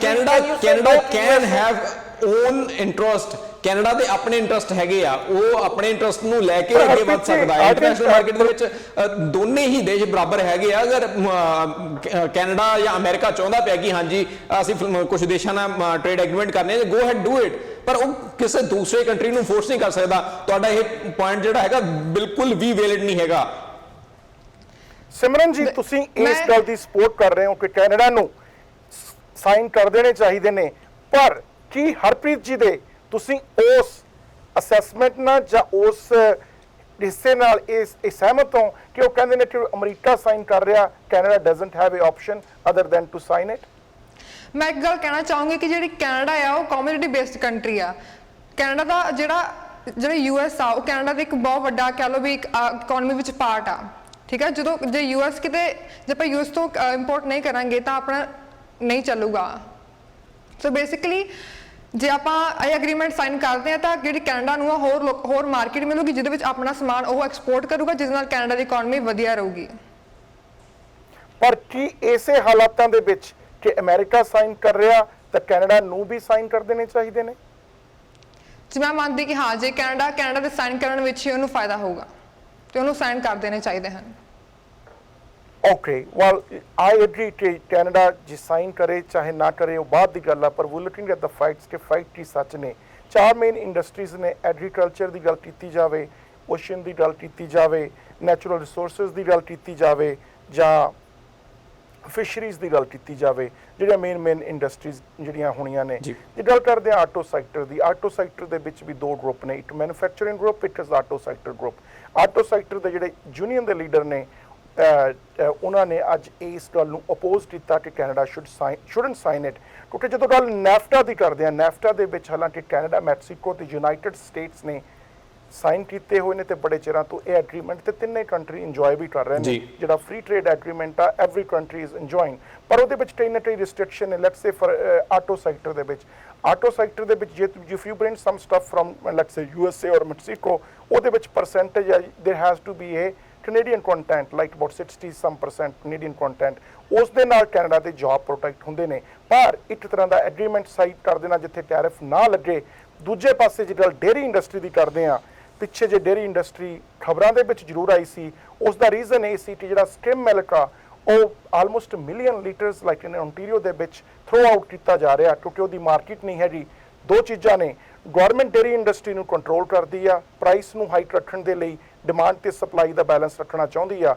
ਜੇ ਡਿਮਾਂਡ ਘੱਟ ਆ, ਸਪਲਾਈ ਨੂੰ ਉਹਦਾ ਪ੍ਰਾਈਸ ਨਾ ਘਟਾ ਕੇ ਗਾਰਬੇਜ 'ਚ ਡੰਪ ਕੀਤਾ ਜਾ ਰਿਹਾ, ਫੀਡ ਦੇ ਵਿੱਚ ਪਾਇਆ ਜਾ ਰਿਹਾ, ਪਰ they can not feed the poor or they can not feed the people who need it। ਉਸੇ ਕਰਕੇ ਜ਼ਿਆਦਾ ਇਹ ਕਹਿ ਲਓ ਕਿ ਗਵਰਨਮੈਂਟ ਨੂੰ ਉਹੋ ਜਿਹੇ ਕੰਟਰੋਲ ਰੱਖਣੇ ਚਾਹੀਦੇ ਨੇ। ਦੂਜੇ ਪਾਸੇ ਜੇ ਤੁਸੀਂ ਕਹਿੰਦੇ ਹੋ ਕਿ ਅਸੀਂ ਮੈਨੂਫੈਕਚਰਿੰਗ ਇੰਡਸਟਰੀ ਦੇ ਵਿੱਚੋਂ ਸਾਨੂੰ we need access to the US market, we need access to Japan, we need access to other countries, then you have to give it up. ਉਸ ਤੋਂ ਬਾਅਦ ਜੇ ਚੀਜ਼ ਦੀ ਗੱਲ ਕੀਤੀ ਜਾਵੇ, ਦੁੱਧ ਦੀ ਗੱਲ ਕੀਤੀ ਜਾਵੇ, ਬਟਰ ਦੀ ਗੱਲ ਕੀਤੀ ਜਾਵੇ, ਇੰਡੀਵਿਜੂਅਲ ਪ੍ਰੋਡਕਟ ਤੇ ਇੰਡੀਵਿਜੂਅਲ ਰਿਸਟ੍ਰਿਕਸ਼ਨ ਨੇ ਕਿ ਤੁਸੀਂ 6% 10% ਇੰਨਾ ਕੈਨੇਡਾ ਦੇ ਵਿੱਚ ਲਿਆ ਸਕਦੇ ਹੋ, ਪਰ ਜਦੋਂ ਇਹੋ ਜਿਹੀਆਂ ਟੈਰਿਫ ਰਿਸਟ੍ਰਿਕਸ਼ਨ ਲਾਈਆਂ ਜਾਣਗੀਆਂ, naturally USA want to sell their cheese and butter to Canada too, so they said they want the access to 10% of Canadian market, so it is a give and take। ਦੂਜੇ ਪਾਸੇ election ਦਾ ਮਾਹੌਲ ਆ, Steven Harper ਜੀ ਨੇ ਹਾਲਾਂਕਿ ਗੱਲਬਾਤ ਦੇ ਵਿੱਚ ਸੰਬੰਧ ਹੋਣ ਚਾਹੇ ਨਾ ਹੋਣ, ਪਰ ਉਹਨਾਂ ਨੂੰ ਇਹ ਗੱਲ ਕਿਤੇ ਨਾ ਕਿਤੇ ਤਾਂ ਜ਼ਰੂਰ ਕਹਿਣੀ ਪੈਣੀ ਆ ਕਿ ਮੈਂ ਇਹਦੇ ਨਾਲ ਸਹਿਮਤ ਹਾਂ ਜਾਂ ਨਹੀਂ, ਕਿਉਂਕਿ ਕਿਸੇ ਹਿੱਸੇ ਦੇ ਵਿੱਚ ਵੋਟਾਂ ਦੀ ਗਿਣਤੀ ਘਟਣੀ ਆ, ਕਈ ਹਿੱਸੇ ਦੇ ਵਿੱਚ ਵੋਟਾਂ ਦੀ ਗਿਣਤੀ ਵਧਣੀ ਆ। ਹੁਣ ਇਹ ਗੱਲ ਤਾਂ ਪੋਲੀਟੀਕਲ ਆ, ਪਰ ਇੰਨੇ ਵਾਰਤਾਲਾਪ ਤੋਂ ਵੀ ਬਾਅਦ Harpreet ji, you still stand on your argument ਔਰ ਨਾਟ? ਤੁਸੀਂ ਸਾਈਨ ਕਰਨਾ ਚਾਹੀਦਾ ਵਾ? ਆਫ ਕੋਰਸ ਮੈਂ ਪਹਿਲਾਂ ਕਿ ਇੰਡੀਆ ਕੈਨੇਡਾ ਨੂੰ ਸਾਈਨ ਕਰਨਾ ਚਾਹੀਦਾ ਵਾ। ਓਕੇ, ਪਰਮਿੰਦਰ ਸਿੰਘ ਜੀ। ਦਵਿੰਦਰ ਜੀ, ਤੁਸੀਂ ਗੱਲ ਕੀਤੀ ਹੈ ਕਿ ਅਮਰੀਕਾ ਆਲਰੇਡੀ ਕਹਿ ਰਿਹਾ ਕਿ ਉਹ 10% ਜਿਹੜਾ ਆਪਣਾ ਪ੍ਰੋਡਕਟ ਹੈਗੇ ਉਹ ਕੱਲਾ ਡੇਅਰੀ ਪ੍ਰੋਡਕਟਸ ਜਿਹੜੇ ਹੈਗੇ ਆ ਉਹ ਐਕਸੈਸ ਚਾਹੁੰਦਾ ਕਿ ਉਹ ਕੈਨੇਡੀਅਨ ਮਾਰਕੀਟ ਦੇ ਵਿੱਚ ਸੈਲ ਕਰੇ। ਉਸ ਤੋਂ ਬਾਅਦ ਮੈਂ ਤੁਹਾਡਾ ਧਿਆਨ ਜਿਹੜਾ ਇੱਕ ਹੋਰ ਮਾਰਕੀਟ ਦੇ ਵੱਲ ਲੈ ਕੇ ਜਾਣਾ ਚਾਹੁੰਦਾ ਆ। ਅਸੀਂ ਨਿਊਜ਼ੀਲੈਂਡ ਦੀ ਗੱਲ ਕਰੀਏ, New Zealand is the largest producer of milk products, ਤੇ ਜੇ ਅਸੀਂ ਇਸ ਐਗਰੀਮੈਂਟ ਨੂੰ ਸਾਈਨ ਕਰਦੇ ਹਾਂ, ਸੋ ਇਹ ਇੱਕ ਤਰੀਕੇ ਦੇ ਨਾਲ ਜਿਹੜੀ ਇੱਥੇ ਦੀ ਫਾਰਮਿੰਗ ਇੰਡਸਟਰੀ ਆ ਜਾਂ ਡੇਅਰੀ ਇੰਡਸਟਰੀ ਆ ਉਹ ਆਲਮੋਸਟ ਖਤਮ ਹੋਣ ਦੇ ਕਿਨਾਰੇ ਤੱਕ ਆ ਜਾਊਗੀ, ਕਿਉਂਕਿ ਤੁਸੀਂ ਆਲਰੇਡੀ ਮੈਂਸ਼ਨ ਕਰ ਚੁੱਕੇ ਹੋ ਕਿ ਓਨਟਾਰੀਓ ਦੇ ਵਿੱਚ ਕੱਲਾ ਜਿਹੜਾ ਅਸੀਂ ਸਕਿਮਡ ਮਿਲਕ ਆ ਉਹ ਡੰਪ ਕਰਦੇ ਪਏ ਜਾਂ ਉਹ ਡੰਪ ਕਰਦੇ ਪਏ ਜਾਂ ਉਹ ਜਿਹੜੀ ਹੌਗ ਫੂਡ ਹੈਗੀ ਆ ਉਹਨਾਂ ਦੇ ਵਿੱਚ ਜਾ ਰਹੇ ਆ। ਤੇ ਇਹ ਕੱਲਾ ਓਨਟਾਰੀਓ ਦੇ ਆંકੜੇ ਆ, ਓਨਟਾਰੀਓ ਤੋਂ ਅਸੀਂ ਬਾਹਰ ਜਾਈਏ ਸ਼ਾਇਦ ਆંકੜੇ ਹੋਰ ਜ਼ਿਆਦਾ ਵੱਧ ਜਾਣਗੇ। ਸੋ ਇਸ ਚੀਜ਼ ਨੂੰ ਧਿਆਨ ਵਿੱਚ ਰੱਖਦੇ ਹੋਏ ਆਈ ਥਿੰਕ ਕੱਲਾ ਇਹੀ ਇੰਡਸਟਰੀ ਨਹੀਂ, ਜਿੱਦਾਂ ਆਟੋ ਸੈਕਟਰ ਦੀ ਗੱਲ ਕੀਤੀ ਜਾਵੇ ਉੱਥੇ ਵੀ ਸਾਨੂੰ ਨੁਕਸਾਨ ਦੇਖਣਾ ਮਿਲ ਸਕਦਾ ਹੈ। ਸੋ ਜਿਹੜੇ ਪੁਆਇੰਟ ਦਰ ਪੁਆਇੰਟ ਅਸੀਂ ਚੱਲਣਾ ਸ਼ੁਰੂ ਕਰ ਦਈਏ ਤੇ ਬਹੁਤ ਸਾਰੇ ਪੁਆਇੰਟਸ ਇਦਾਂ ਦੇ ਹੈਗੇ ਆ ਜਿਨ੍ਹਾਂ ਨੂੰ ਲੈ ਕੇ ਅਸੀਂ ਇਹ ਕਹਿ ਸਕਦੇ ਹਾਂ ਕਿ ਇਹ ਟ੍ਰੇਡ ਐਗਰੀਮੈਂਟ ਜਿਹੜਾ ਆ ਉਹਦੇ ਉੱਤੇ ਕੋਈ ਵੀ ਸਹਿਮਤੀ ਜਿਹੜੀ ਆ ਉਹ ਨਹੀਂ ਬਣ ਸਕਦੀ, ਔਰ ਜੇ ਪਿਛਲੇ 7 ਸਾਲਾਂ ਦੇ ਵਿੱਚ ਨਹੀਂ ਬਣੀ ਤੇ ਹੁਣ ਕਿਸ ਤਰ੍ਹਾਂ ਬਣ ਸਕਦੀ ਆ? ਪਰਮਿੰਦਰ ਜੀ, ਤੁਸੀਂ ਆਟੋ ਸੈਕਟਰ ਦੀ ਤੁਸੀਂ ਡੇਅਰੀ ਪ੍ਰੋਡਕਟ ਦੀ ਗੱਲ ਕਰ ਰਹੇ ਹੋ, ਇੱਕ ਚੀਜ਼ ਮੈਂ ਤੁਹਾਨੂੰ ਜ਼ਰੂਰ ਕਹਿ ਦੇਣਾ ਚਾਹੁੰਦਾ, ਜਿਹੜੀ ਕੈਨੇਡੀਅਨ ਡੇਅਰੀ ਪ੍ਰੋਡਕਟ ਆ ਇਹਨਾਂ ਦੀ ਕੁਆਲਿਟੀ ਬੈਟਰ ਆ। ਤੁਸੀਂ ਜੇ ਹੁਣ ਮਾਰਕੀਟ 'ਚ ਕੰਪੀਟ ਕਰਨਾ, ਤੁਸੀਂ ਯੂ ਕੈਨ ਸਟਿਲ ਕੰਪੀਟ। ਦੂਜੀ ਗੱਲ ਤੁਸੀਂ ਕਰ ਰਹੇ ਜੋ ਆਟੋ ਸੈਕਟਰ ਦੀ, ਕਿ ਆਟੋ ਸੈਕਟਰ ਜੌਬ ਲੂਜ਼ ਹੋਣਗੇ। ਮੈਂ ਤੁਹਾਨੂੰ ਇੱਥੇ ਦੱਸ ਦੇਣਾ ਚਾਹੁੰਦਾ, ਕੋਈ ਵੀ ਉਹ ਕੰਪਨੀ ਜਿਹੜੇ ਆਟੋ ਪਾਰਟ ਬਣਾਉਂਦੀ ਆ, ਜੇ ਉਹ ਲੋਅਰ ਪ੍ਰਾਈਸ ਮੈਨੂਫੈਕਚਰਿੰਗ ਕਰ ਸਕਦੀ ਆ, ਆਫ ਕੋਰਸ ਉਹ ਕੰਪੀਟ ਕਰੂਗੀ। ਤੇ ਕੈਨੇਡੀਅਨ ਕੰਪਨੀਆਂ ਹੈਗੀਆਂ ਨੇ ਜਿਹੜੀ ਇਸ ਐਗਰੀਮੈਂਟ ਨਾਲ ਹੈਪੀ ਨੇ, ਦੇ ਆਰ ਸੇਇੰਗ ਕਿ ਵੀ ਆਰ ਗੁੱਡ, ਬਿਕੋਜ਼ ਤੁਹਾਨੂੰ ਜੇ ਤੁਸੀਂ ਕੁਝ ਸ਼ੇਅਰ ਲੂਜ਼ ਕਰ ਰਹੇ ਜੋ, ਤੁਹਾਨੂੰ 12 ਕੰਟਰੀਜ਼ ਦਾ ਸ਼ੇਅਰ ਮਿਲ ਵੀ ਰਿਹਾ ਵਾ ਇੱਥੇ। ਓਕੇ ਜੀ Harpreet ji, no let me talk to Harpreet for a minute। let's talk about those 12 countries। Canada ਦੇ ਸਟੈਂਡਰਡ ਦਾ ਕਿਹੜਾ ਕੰਟਰੀ ਆ? ਕੈਨੇਡਾ, USA ਨੂੰ ਤੁਸੀਂ ਕੈਨੇਡਾ ਦੇ ਸਟੈਂਡਰਡ ਤਾਂ ਨਹੀਂ ਮੰਨਦੇ? ਆਸਟ੍ਰੇਲੀਆ ਹੋਰ 12 ਦੇ 12 ਦੇ ਵਿੱਚੋਂ ਕਿੰਨੇ ਕੰਟਰੀ ਨੇ ਜਿਹੜੇ ਕੈਨੇਡਾ ਦੇ ਨਾਲ ਇਕੁਅਲ ਕੁਆਂਟੀਟੀ ਤੇ ਕੁਆਲਿਟੀ ਤੇ ਟ੍ਰੇਡ ਕਰ ਸਕਦੇ ਨੇ? Japan, you can say. Okay, so after this, people I think have an advantage because they have a ਜਿਹੜੀ labor conditions ਨੇ, cheaper labor ਆ, cost of producing is far less than Canadian। If they have access to sell the same products to Canadian market, what do you think? ਜਿਹੜੀ ਇੱਥੇ ਦੀ industry ਉਸ individual products the ਹੋਣਗੀ, will it be safe or not? Okay, but ਤੁਸੀਂ ਸਿਰਫ cheaper labour ਕਰਕੇ ਤੁਸੀਂ ਕਹਿ ਸਕਦੇ ਹੋ ਕਿ ਜਿਹੜੇ ਪ੍ਰੋਡਕਟ ਨੇ ਉਹ ਚੀਪਰ ਬਣਦੇ ਆ, which is kind of true, but ਕਿਉਂਕਿ ਜੇ ਤੁਸੀਂ ਕੈਨੇਡਾ ਵਰਗੇ ਮੁਲਕ 'ਚ ਰਹਿ ਕੇ ਅਸੀਂ ਇੰਨੇ ਹਾਈ ਟੈਕ ਆ, ਅਸੀਂ ਇੰਨੇ ਐਡਵਾਂਸ ਆ, ਅਸੀਂ ਵੀ ਮੈਨੂਫੈਕਚਰਿੰਗ ਪ੍ਰੋਡਕਟ ਬਣਾ ਸਕਦੇ ਆ, ਆਟੋ ਪਾਰਟ ਬਣਾ ਸਕਦੇ ਆ। one second let me finish। ਤੁਸੀਂ ਐਫੀਸ਼ੀਐਂਸੀ ਇੰਪਰੂਵ ਕਰਕੇ ਬੈਟਰ ਇਨਫਰਾਸਟ੍ਰਕਚਰ ਲਾ ਕੇ ਤੁਸੀਂ ਉਹਨਾਂ ਨੂੰ ਕੰਪੀਟ ਕਰ ਸਕਦੇ ਹੋ। ਹਰਪ੍ਰੀਤ ਜੀ, ਜਿਹੜੀ cost of producing some stuff, let's say some ਕੋਈ ਇਨਫਰਾਸਟ੍ਰਕਚਰ ਦੀ ਗੱਲ ਕਰ ਲਈਏ ਜਾਂ ਕੋਈ ਟੈਕਨੋਲੋਜੀ ਦੀ ਗੱਲ ਕਰ ਲਈਏ, you think Canadian market can compete with country like China or India? ਨਹੀਂ ਇਹ 'ਚ ਚਾਈਨਾ ਵੀ ਨਹੀਂ ਤੇ ਇੰਡੀਆ ਵੀ ਨਹੀਂ ਹੈਗਾ। ਨੋ ਡੂ ਯੂ ਬਲੀਵ ਇਟ ਔਰ ਨੋ? ਪਰ ਇਹ ਚ ਅਰਜਨਟੀਨਾ ਹੈਗਾ, ਹੋਰ ਕੋਈ ਕੰਟਰੀ ਹੈ ਜਿੱਥੇ ਤੁਸੀਂ ਕਰ ਸਕਦੇ ਜੋ ਕੁਝ ਐਕਸਟੈਂਟ ਤੱਕ ਤੁਸੀਂ ਆਪਣੀ ਹਾਂਜੀ ਤੁਸੀਂ ਆਪਣੀ efficiency improve Parminder Singh ji, do you agri? Davinder ji, ਇੱਥੇ ਬਹੁਤ ਸਾਰੇ ਕੰਟਰੀਜ਼ ਜਿਹੜੇ ਹੈਗੇ ਉਹ ਇਦਾਂ ਦੇ ਹੈਗੇ ਜਿਨ੍ਹਾਂ ਦੇ ਬਾਰੇ ਅਸੀਂ ਅਗਰ ਦੇਖੀਏ ਤੇ ਬਹੁਤ ਜ਼ਿਆਦਾ ਚੀਪ ਲੇਬਰ ਜਿਹੜੀ ਆ ਉੱਥੇ ਅਵੇਲੇਬਲ ਹੈਗੀ ਆ। ਜੇ ਚਿਲੀ ਦੀ ਗੱਲ ਕਰ ਲਈਏ, ਉਸ ਤੋਂ ਇਲਾਵਾ ਅਸੀਂ ਪੀਰੂ ਦੀ ਗੱਲ ਕਰ ਲਈਏ, ਵੀਅਤਨਾਮ ਦੀ ਗੱਲ ਕਰ ਲਈਏ, ਮਲੇਸ਼ੀਆ ਦੀ ਗੱਲ ਕਰ ਲਈਏ, ਮੈਕਸੀਕੋ ਦੀ ਗੱਲ ਕਰ ਲਈਏ, ਨਿਹਾਇਤ ਹੀ ਜ਼ਿਆਦਾ ਚੀਪ ਲੇਬਰ ਆਲਰੇਡੀ ਅਵੇਲੇਬਲ ਹੈਗੀ ਆ। ਔਰ ਜੇ ਅਸੀਂ ਕੈਨੇਡਾ ਦੇ ਵਿੱਚ ਮੈਨੂਫੈਕਚਰਿੰਗ ਦੀ ਕਾਸਟ ਦੇਖੀਏ ਤੇ ਸ਼ਾਇਦ ਲੇਬਰ ਨੂੰ ਲੈ ਕੇ ਹੀ ਜਿਹੜੀ ਕਾਸਟ ਹੈਗੀ ਅਸੀਂ ਉਹੀ ਉਹਦੇ ਲੈਵਲ ਦੇ ਉੱਤੇ ਤਾਂ ਬਿਲਕੁਲ ਹੀ ਕੰਪੀਟ ਨਹੀਂ ਕਰ ਸਕਦੇ। ਸੋ ਜਿਹੜੀਆਂ ਜੌਬਸ ਦੀ ਗੱਲ ਤੁਸੀਂ ਕਰਦੇ ਪਏ ਆ, ਉਹ ਜੌਬਸ ਇੱਥੇ ਨਹੀਂ ਰਹਿਣੀਆਂ। ਉਹ ਜੌਬਸ ਬਿਲਕੁਲ ਉਹਨਾਂ ਕੰਟਰੀਆਂ ਦੇ ਵਿੱਚ ਜਾਣੀਆਂ ਜਿਹੜੇ ਕੰਟਰੀਜ਼ ਚੀਪ ਲੇਬਰ ਪ੍ਰੋਵਾਈਡ ਕਰ ਸਕਦੇ ਆ, ਔਰ ਜਿਹੜੇ ਮੈਨੂਫੈਕਚਰਡ ਹੈਗੇ ਉਹਨਾਂ ਨੂੰ ਉੱਥੇ ਆਲਰੇਡੀ ਜਿਹੜਾ ਇਨਫਰਾਸਟ੍ਰਕਚਰ ਹੈਗਾ ਆ ਉਹ ਚੀਪ ਮਿਲ ਸਕਦਾ ਆ। ਸੋ ਨਾਲ ਦੀ ਨਾਲ ਉਹਨਾਂ ਨੂੰ ਚੀਪ ਲੇਬਰ ਮਿਲੂਗੀ। Why would they want to spend their money and time in Canada, ਜਿੱਥੇ ਕਿ ਉਹ ਸਾਰਾ ਕੁਝ ਉਹਨਾਂ ਨੂੰ ਮਹਿੰਗਾ ਮਿਲਣਾ ਹੈ, ਉਹਨਾਂ ਦੇ ਪ੍ਰੋਡਕਟ ਦੀ ਕਾਸਟ ਵੀ ਵੱਧ ਜਾਣੀ ਹੈ। ਸੋ ਐਂਡ ਆਫ ਦਾ ਡੇ ਜਿਹੜਾ ਆ ਉਹ ਓਕੇ। ਪਰ ਇੱਥੇ ਇੱਕ ਹੋਰ ਕੁਐਸਚਨ ਹੈ ਪਰਮਿੰਦਰ ਸਿੰਘ ਜੀ, ਤੁਹਾਨੂੰ 12 ਕੰਟਰੀ ਦਾ ਐਕਸੈਸ ਮਿਲਦਾ ਪਿਆ, ਡੂ ਯੂ ਥਿੰਕ ਕੈਨੇਡੀਅਨ ਕੋਈ ਵੀ ਇੰਡਸਟਰੀ 12 ਕੰਟਰੀ ਵਿੱਚ ਕੁਝ ਵੀ ਆਪਣਾ ਬਿਜ਼ਨਸ ਨਹੀਂ, ਕੋਈ ਵੀ ਪ੍ਰੋਡਕਟ ਨਹੀਂ ਸੈਲ ਕਰ ਸਕਦਾ? what they will sell, Harpreet ji? Davinder ਜੀ, ਵੀ ਟੈਕਨੋਲੋਜੀਜ਼ ਕਿੰਨੇ ਅੱਗੇ ਆ। ਅਸੀਂ ਦੇਖੋ ਅਜੇ ਵੀ ਇੰਡੀਆ ਵਰਗੇ ਕੰਟਰੀਜ਼ ਨੂੰ, ਚਾਈਨਾ ਵਰਗੇ ਕੰਟਰੀਜ਼ ਨੂੰ ਨਿਊਕਲੀਅਰ ਹੈਲਪ ਦਿੰਦੇ ਆ। We can do, we have a bigger market now. At least ਜਦੋਂ ਤੁਹਾਡੀ ਮਾਰਕੀਟ ਬਿਗਰ ਹੁੰਦੀ ਆ, you always have access to, ਤੁਸੀਂ ਆਪਣੇ ਪ੍ਰੋਡਕਟ ਵੇਚ ਸਕਦੇ ਜੋ। ਉੱਥੇ ਇਹ ਨਹੀਂ ਹੈਗਾ ਕਿ ਸਿਰਫ ਜੋ ਲੋ ਸੈਲਰੀ ਕਰਕੇ ਪ੍ਰੋਡਕਟ ਚੀਪਰ ਬਣਾ ਸਕਦੇ ਨੇ। ਨਾਲੇ ਜਿਹੜੀ ਆਟੋ ਇੰਡਸਟਰੀ ਦੀ ਆਪਾਂ ਗੱਲ ਕਰ ਰਹੇ ਹਾਂ ਦਵਿੰਦਰ ਜੀ, ਉਹ ਆਟੋ ਇੰਡਸਟਰੀ ਬਚੀ ਕਿੰਨੀ ਹੈ Canada? Okay, so you are saying, ਤੁਸੀਂ ਕਹਿ ਰਹੇ ਹੋ ਕਿ ਜੇ ਆਟੋ ਇੰਡਸਟਰੀ ਨੂੰ ਜਾਪਾਨ ਦੀ ਇੰਡਸਟਰੀ ਦੇ ਨਾਲ ਕੰਪੀਟ ਕਰਨਾ ਪੈਂਦਾ, you are already giving up ਕਿ ਕੰਪੀਟ ਕੈਨੇਡਾ ਨਹੀਂ ਕਰ ਸਕਦਾ। ਜੇ ਥੋੜੀ ਬਹੁਤ ਬਚ ਵੀ ਰਹੀ ਹੈ, ਜੇ ਉਹ ਖਤਮ ਹੋ ਜਾਂਦੀ ਹੈ ਤਾਂ ਠੀਕ ਆ। That's what you said? No, ਮੈਂ ਤੇਰਾ ਕੈਨੇਡੀਅਨ ਕੰਪਨੀ ਸੇ ਜਿਹੜੀ ਕਹਿ ਰਹੀ ਹੈ ਕਿ ਵੀ ਵੈਲਕਮ ਦਿਸ। ਪਰ ਤੁਸੀਂ ਐਗਰੀ ਕਰਦੇ ਹੋ ਕਿ ਜਾਪਾਨ ਦੇ ਨਾਲ ਜਦੋਂ ਉਹਨਾਂ ਨੂੰ ਫ੍ਰੀ ਐਕਸੈਸ ਹੋਊਗੀ ਕੈਨੇਡਾ ਦੇ ਵਿੱਚ ਆਟੋ ਇੰਡਸਟਰੀ ਦੇ ਵਿੱਚ, ਜਿਹੜੀ ਕੈਨੇਡਾ ਦੀ ਪ੍ਰੈਜ਼ੈਂਟ ਇੰਡਸਟਰੀ ਆ, it'll be very hard for Canadian industry, auto industry to compete with Japanese producers?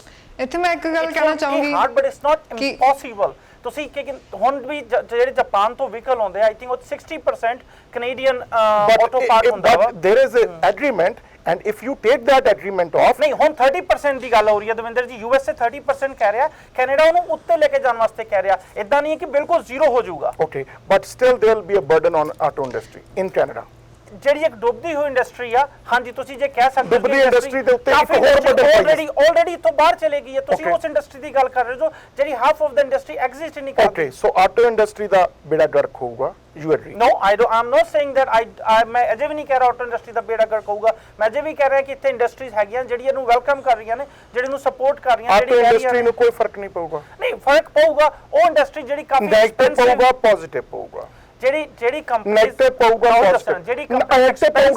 ਜਿਹੜੀ ਕੰਪਨੀ ਐਕਸਪੈਂਸਿਵ ਸਟਫ ਬਣਾਉਂਦੀ ਆ, ਉਹਨਾਂ ਨੂੰ ਨੈਗੇਟਿਵ ਪਊਗਾ। ਜਿਹੜੀ ਕੰਪਨੀ ਆਂਦੀ ਹੈ ਕਿ ਅਸੀਂ ਪ੍ਰੋਡਕਟ ਵੈਲ ਕੁਆਲਿਟੀ ਨਾਲ ਫਿਨਿਸ਼ ਪ੍ਰੋਡਕਟ, ਵਧੀਆ ਪ੍ਰੋਡਕਟ ਬਣਾ ਸਕਦੇ ਆ, ਉਹਨਾਂ ਨੂੰ ਪੋਜ਼ਿਟਿਵ ਪਊਗਾ। ਨੇਮ ਵਨ ਕੰਪਨੀ ਜਿਹਨੂੰ ਪੋਜ਼ਿਟਿਵ। ਮੈਗਨੀਜ਼ੀਆ ਇੱਕ ਕੰਪਨੀ ਆ ਜਿਹੜੀ ਮੈਗਨਾ ਇੰਡਸਟਰੀ ਦੀ ਗੱਲ ਕਰ ਰਹੇ ਹੋ? ਨਹੀਂ, ਮੈਂ ਮੈਗਨਾ ਇੰਡਸਟਰੀ ਦੀ ਗੱਲ ਨਹੀਂ ਕਰ ਰਿਹਾ। This is a international company ਜਿਹਦੇ 2,500 EMPLOYEES ਕੈਨੇਡਾਸ ਨੇ। ਉਹ ਕਹਿ ਰਹੇ ਨੇ ਕਿ ਸਾਨੂੰ ਇਹਦੇ ਇੰਟਰਨੈਸ਼ਨਲ ਕੰਪਨੀ, ਨਾਟ ਕੈਨੇਡੀਅਨ ਕੰਪਨੀ। ਦੇ ਪੇ ਟੈਕਸਸ ਇਨ ਕੈਨੇਡਾ। ਕੈਨੇਡਾ ਚ ਆਟੋ EMPLOYEES ਜਾਂ ਜੇ ਆਪਾਂ ਕੈਨੇਡਾ ਚ ਗੱਲ ਕਰਦੇ ਕਿ ਆਟੋ ਇੰਡਸਟਰੀ ਨੂੰ ਜਿਹੜੀ ਕੰਪੀਟੀਸ਼ਨ ਮਿਲੂਗਾ, ਜੇ ਆਪਾਂ ਗੱਲ ਕੀਤੀ ਜਾਵੇ ਤਾਂ ਜਿਹੜੀ ਕੈਨੇਡਾ ਦੀ ਆਟੋ ਇੰਡਸਟਰੀ ਆ ਉਹ ਆਲਰੇਡੀ ਲੋ ਜਾ ਰਹੀ ਆ। ਸਾਲ 1999 ਵਿੱਚ ਜਿਹੜੀ ਕੈਨੇਡਾ ਦੀ ਸੀਗੀ ਉਦੋਂ ਆਟੋ ਇੰਡਸਟਰੀ ਉਦੋਂ ਸਰਪਲਸ ਵਿੱਚ ਹੁੰਦੀ ਸੀਗੀ, ਪਰ ਪਿਛਲੇ ਸਾਲ ਜਿਹੜਾ ਸਰਵੇ ਆਇਆ ਉਹ ਤੋਂ ਇਹ ਪਤਾ ਲੱਗਾ ਕਿ ਕੈਨੇਡਾ ਦੀ ਇੰਡਸਟਰੀ ਜਿਹੜੀ $10.3 ਬਿਲੀਅਨ ਦੇ ਆਲਰੇਡੀ ਉਹ ਘਾਟੇ ਵਿੱਚ ਹੈਗੀ ਆ। ਤਾਂ ਜਦੋਂ ਆਪਾਂ ਇਸ ਐਗਰੀਮੈਂਟ ਨਾਲ ਕੀ ਹੋਊਗਾ ਕਿ ਜਿਹੜੇ ਜਾਪਾਨ ਵਿੱਚ ਮੈਨੂਫੈਕਚਰ ਹੁੰਦੇ ਆ, ਜਿਹੜੇ ਇੱਥੋਂ ਦੇ ਮੈਨੂਫੈਕਚਰ ਉਹਨਾਂ ਨੂੰ ਫਰਕ ਪਊਗਾ, ਪਰ ਜਿਹੜੇ ਲੋਕੀ ਬਾਹਰੋਂ ਸਮਾਨ ਮੰਗਾ ਕੇ ਇੱਥੇ ਆਪਣੀ ਕੰਟਰੀ 'ਚ ਅਸੈਂਬਲ ਕਰਦੇ ਆ, ਉਹ ਸਮਾਨ ਇੱਥੇ ਮਿਲੂਗਾ ਤੇ ਸਸਤਾ ਮਿਲੂਗਾ, ਜਿਹਦੇ ਕਰਕੇ ਕਿ ਜਿਹੜੇ ਕੰਜ਼ਿਊਮਰਸ ਆ ਉਹਨਾਂ ਨੂੰ ਫਾਇਦਾ ਹੋਊਗਾ। ਉਹਨਾਂ ਨੂੰ ਸਮਾਨ ਸਸਤਾ ਮਿਲੂਗਾ ਜਿਹੜੇ ਕਿ ਉਹ ਤਾਂ ਕਿ ਉਹ ਚੰਗੀ ਤਰ੍ਹਾਂ ਉਹਨੂੰ ਵਰਤ ਸਕਣ। ਕਿਉਂਕਿ ਪਰਮਿੰਦਰ ਸਿੰਘ ਜੀ, ਜਦੋਂ ਕੰਜ਼ਿਊਮਰ ਪ੍ਰਾਈਸ ਘੱਟ ਪੇ ਕਰ ਰਿਹਾ ਤਾਂ ਗਵਰਨਮੈਂਟ ਨੂੰ ਉਸ ਐਗਰੀਮੈਂਟ ਤੇ ਸਾਈਨ ਕਰਨ 'ਚ ਕੀ ਪ੍ਰੋਬਲਮ ਆਉਣੀ ਚਾਹੀਦੀ ਆ? ਕਿਉਂਕਿ at the end of the day government the job ਆ ਕੰਜ਼ਿਊਮਰ ਨੂੰ ਪ੍ਰੋਟੈਕਟ ਕਰਨਾ। ਜੇ ਕੰਜ਼ਿਊਮਰ ਪ੍ਰਾਈਸ ਘੱਟ ਪੇ ਕਰ ਰਿਹਾ, ਜਿਵੇਂ ਸਿਮਰਨ ਨੇ ਕਿਹਾ ਜਾਂ ਹਰਪ੍ਰੀਤ ਕਹਿ ਰਹੇ ਨੇ, ਸੋ Y government shouldn't sign that deal? ਕਿਉਂਕਿ ਇਹਦੇ ਨਾਲ ਕੰਜ਼ਿਊਮਰ ਦੇ ਜਿਹੜੇ ਪ੍ਰਾਈਸ ਜਿਹੜੇ ਪੇ ਕਰਦੇ ਨੇ ਉਹ ਘਟਣਗੇ? ਦਵਿੰਦਰ ਜੀ ਬਹੁਤ ਵਧੀਆ ਪੁਆਇੰਟ ਆ ਇਹ।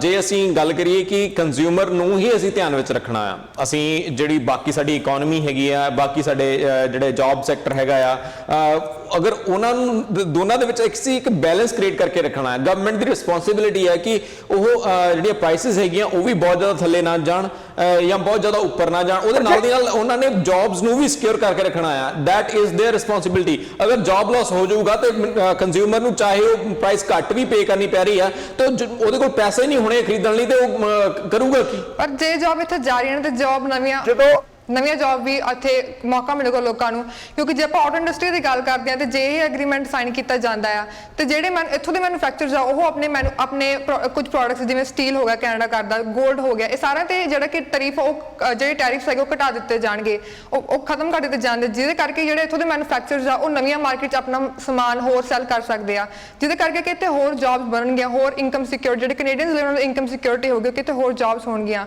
ਹੋਰ ਇੱਥੇ ਜੌਬਸ ਮਿਲਣਗੀਆਂ। ਸੋ ਤੁਸੀਂ ਜੌਬਸ ਨੂੰ ਇਦਾਂ ਨਹੀਂ ਕਹਿ ਸਕਦੇ। what will happen to dairy industry? Dairy industry ਤੇ ਫਰਕ ਪਊਗਾ। ਡੇਅਰੀ ਇੰਡਸਟਰੀ ਦੀ ਆਪਾਂ ਗੱਲ ਕਰ ਲਈਏ, ਓਕੇ ਮੈਂ ਸਿਮਰਨ ਜੀ ਥੋੜਾ ਜਿਹਾ ਮੈਂ ਇੱਥੇ ਡੇਅਰੀ ਇੰਡਸਟਰੀ ਜ਼ਰੂਰ ਚਾਨਣ ਪਾਉਣਾ ਚਾਹੁੰਦਾ। ਦਵਿੰਦਰ ਜੀ ਆਪਾਂ ਡੇਅਰੀ ਇੰਡਸਟਰੀ ਦੀ ਗੱਲ ਕਰੀ, ਕੈਨੇਡਾ ਵਿੱਚ ਦੁੱਧ ਆ $1 ਤੋਂ $1.5 ਪਰ ਲੀਟਰ। ਜੇ ਆਪਾਂ ਯੂਐਸ ਨਾਲ ਕੰਪੇਅਰ ਕਰੀਏ ਉੱਥੇ $1 ਆ, ਚਾਈਨਾ 'ਚ $1.70 ਆ, ਆਸਟ੍ਰੇਲੀਆ 'ਚ $1 ਤੋਂ $1.55 ਆ। ਹੁਣ ਆਪਾਂ ਜੇ ਯੂਐਸ ਤੇ ਸਿਰਫ ਯੂਐਸ ਤੇ ਕੈਨੇਡਾ ਨੂੰ ਕੰਪੇਅਰ ਕਰੀਏ, ਆਪਾਂ $1 ਤੋਂ $1.5 ਵਾਲਾ ਜਿਹੜਾ ਪਰ ਲੀਟਰ ਦੁੱਧ ਆ ਯੂਐਸ 'ਚ $1 ਦਾ ਵਾ, ਲਗਭਗ ਕਿਤੇ ਕੈਨੇਡਾ 'ਚ 150% ਦਾ ਫਰਕ ਹੈ ਲਾ ਲਓ, ਹਨਾ। ਪਰ ਜੇ ਤੁਸੀਂ ਇੱਥੇ ਵੇਖੋ ਦਵਿੰਦਰ ਜੀ, ਇੱਥੇ ਫਾਰਮਰਸ ਨੂੰ ਯੂਐਸ ਦੇ ਵਿੱਚ ਫਾਰਮਰਸ ਨੂੰ ਦੇ ਗੈਟ ਲਾਸ ਆਫ ਸਬਸਿਡੀ, ਤਾਂ ਕਿ ਉਹਨਾਂ ਦੇ ਜਿਹੜੀ ਆ ਪ੍ਰਾਈਸ ਆ ਥੱਲੇ ਆਉਂਦੀ ਹੈ, ਜੋ ਕੈਨੇਡਾ ਵਿੱਚ ਨਹੀਂ ਹੈਗੀ ਆ। Okay, so they are getting subsidies, ਇਸ ਕਰਕੇ caste of making let's say milk ਜਾਂ ਕੋਈ ਹੋਰ ਪ੍ਰੋਡਕਟ ਦੀ ਗੱਲ ਜੀ। ਹੁਣ ਇਸ ਐਗਰੀਮੈਂਟ ਨੂੰ ਸਾਈਨ ਕਰਨ ਤੋਂ ਪਹਿਲਾਂ ਵੱਖ-ਵੱਖ ਮੁਲਕਾਂ ਦੇ ਵਿੱਚ, ਹਾਲਾਂਕਿ ਹਰੇਕ ਮੁਲਕ ਦੇ ਵਿੱਚ ਵਰਲਡ ਦਾ ਕੋਈ ਵੀ ਅਜਿਹਾ ਮੁਲਕ ਨਹੀਂ ਹੋਊਗਾ ਜਿੱਥੇ ਫਾਰਮਰਸ ਨੂੰ ਸਬਸਿਡੀ ਨਾ ਦਿੱਤੀ ਜਾਂਦੀ ਹੋਵੇ। ਕੀ ਇਹ ਸੇਮ ਪਲੇਇੰਗ ਫੀਲਡ ਹੋਣਾ ਚਾਹੀਦਾ ਜਾਂ ਨਹੀਂ? ਕਿਉਂਕਿ USA ਆਪਣੇ ਫਾਰਮਰਸ ਨੂੰ ਸਬਸਿਡੀ ਦੇ ਰਿਹਾ, ਇਸ ਲਈ ਕਾਸਟ ਆਫ ਪ੍ਰੋਡਿਊਸਿੰਗ ਪ੍ਰੋਡਕਟ ਉੱਥੇ ਘੱਟ ਆ, ਇਸੇ ਲਈ ਰਿਟੇਲ ਦੇ ਪ੍ਰੋਡਕਟ ਵੀ ਘੱਟ ਨੇ। ਜੇ ਉਸੇ ਕਾਸਟ ਤੇ ਕੈਨੇਡਾ ਦੇ ਵਿੱਚ ਤੁਸੀਂ ਕਿਹਾ ਵੀ $1 ਦਾ ਲੀਟਰ ਇੱਥੇ ਵੀ ਮਿਲ ਸਕਦਾ, ਸੋ ਜੇ ਲੀਟਰ ਦਾ ਮਿਲੂਗਾ, ਜੇ ਹੁਣ 1.5 ਲੀਟਰ ਦਾ ਹੈਗਾ, ਜਿਹੜੇ 50 ਸੈਂਟ ਦਾ ਨੁਕਸਾਨ ਆ, it's almost 50% less, right? 50%. So who will pay this price? Dairy farmers or Canadian government?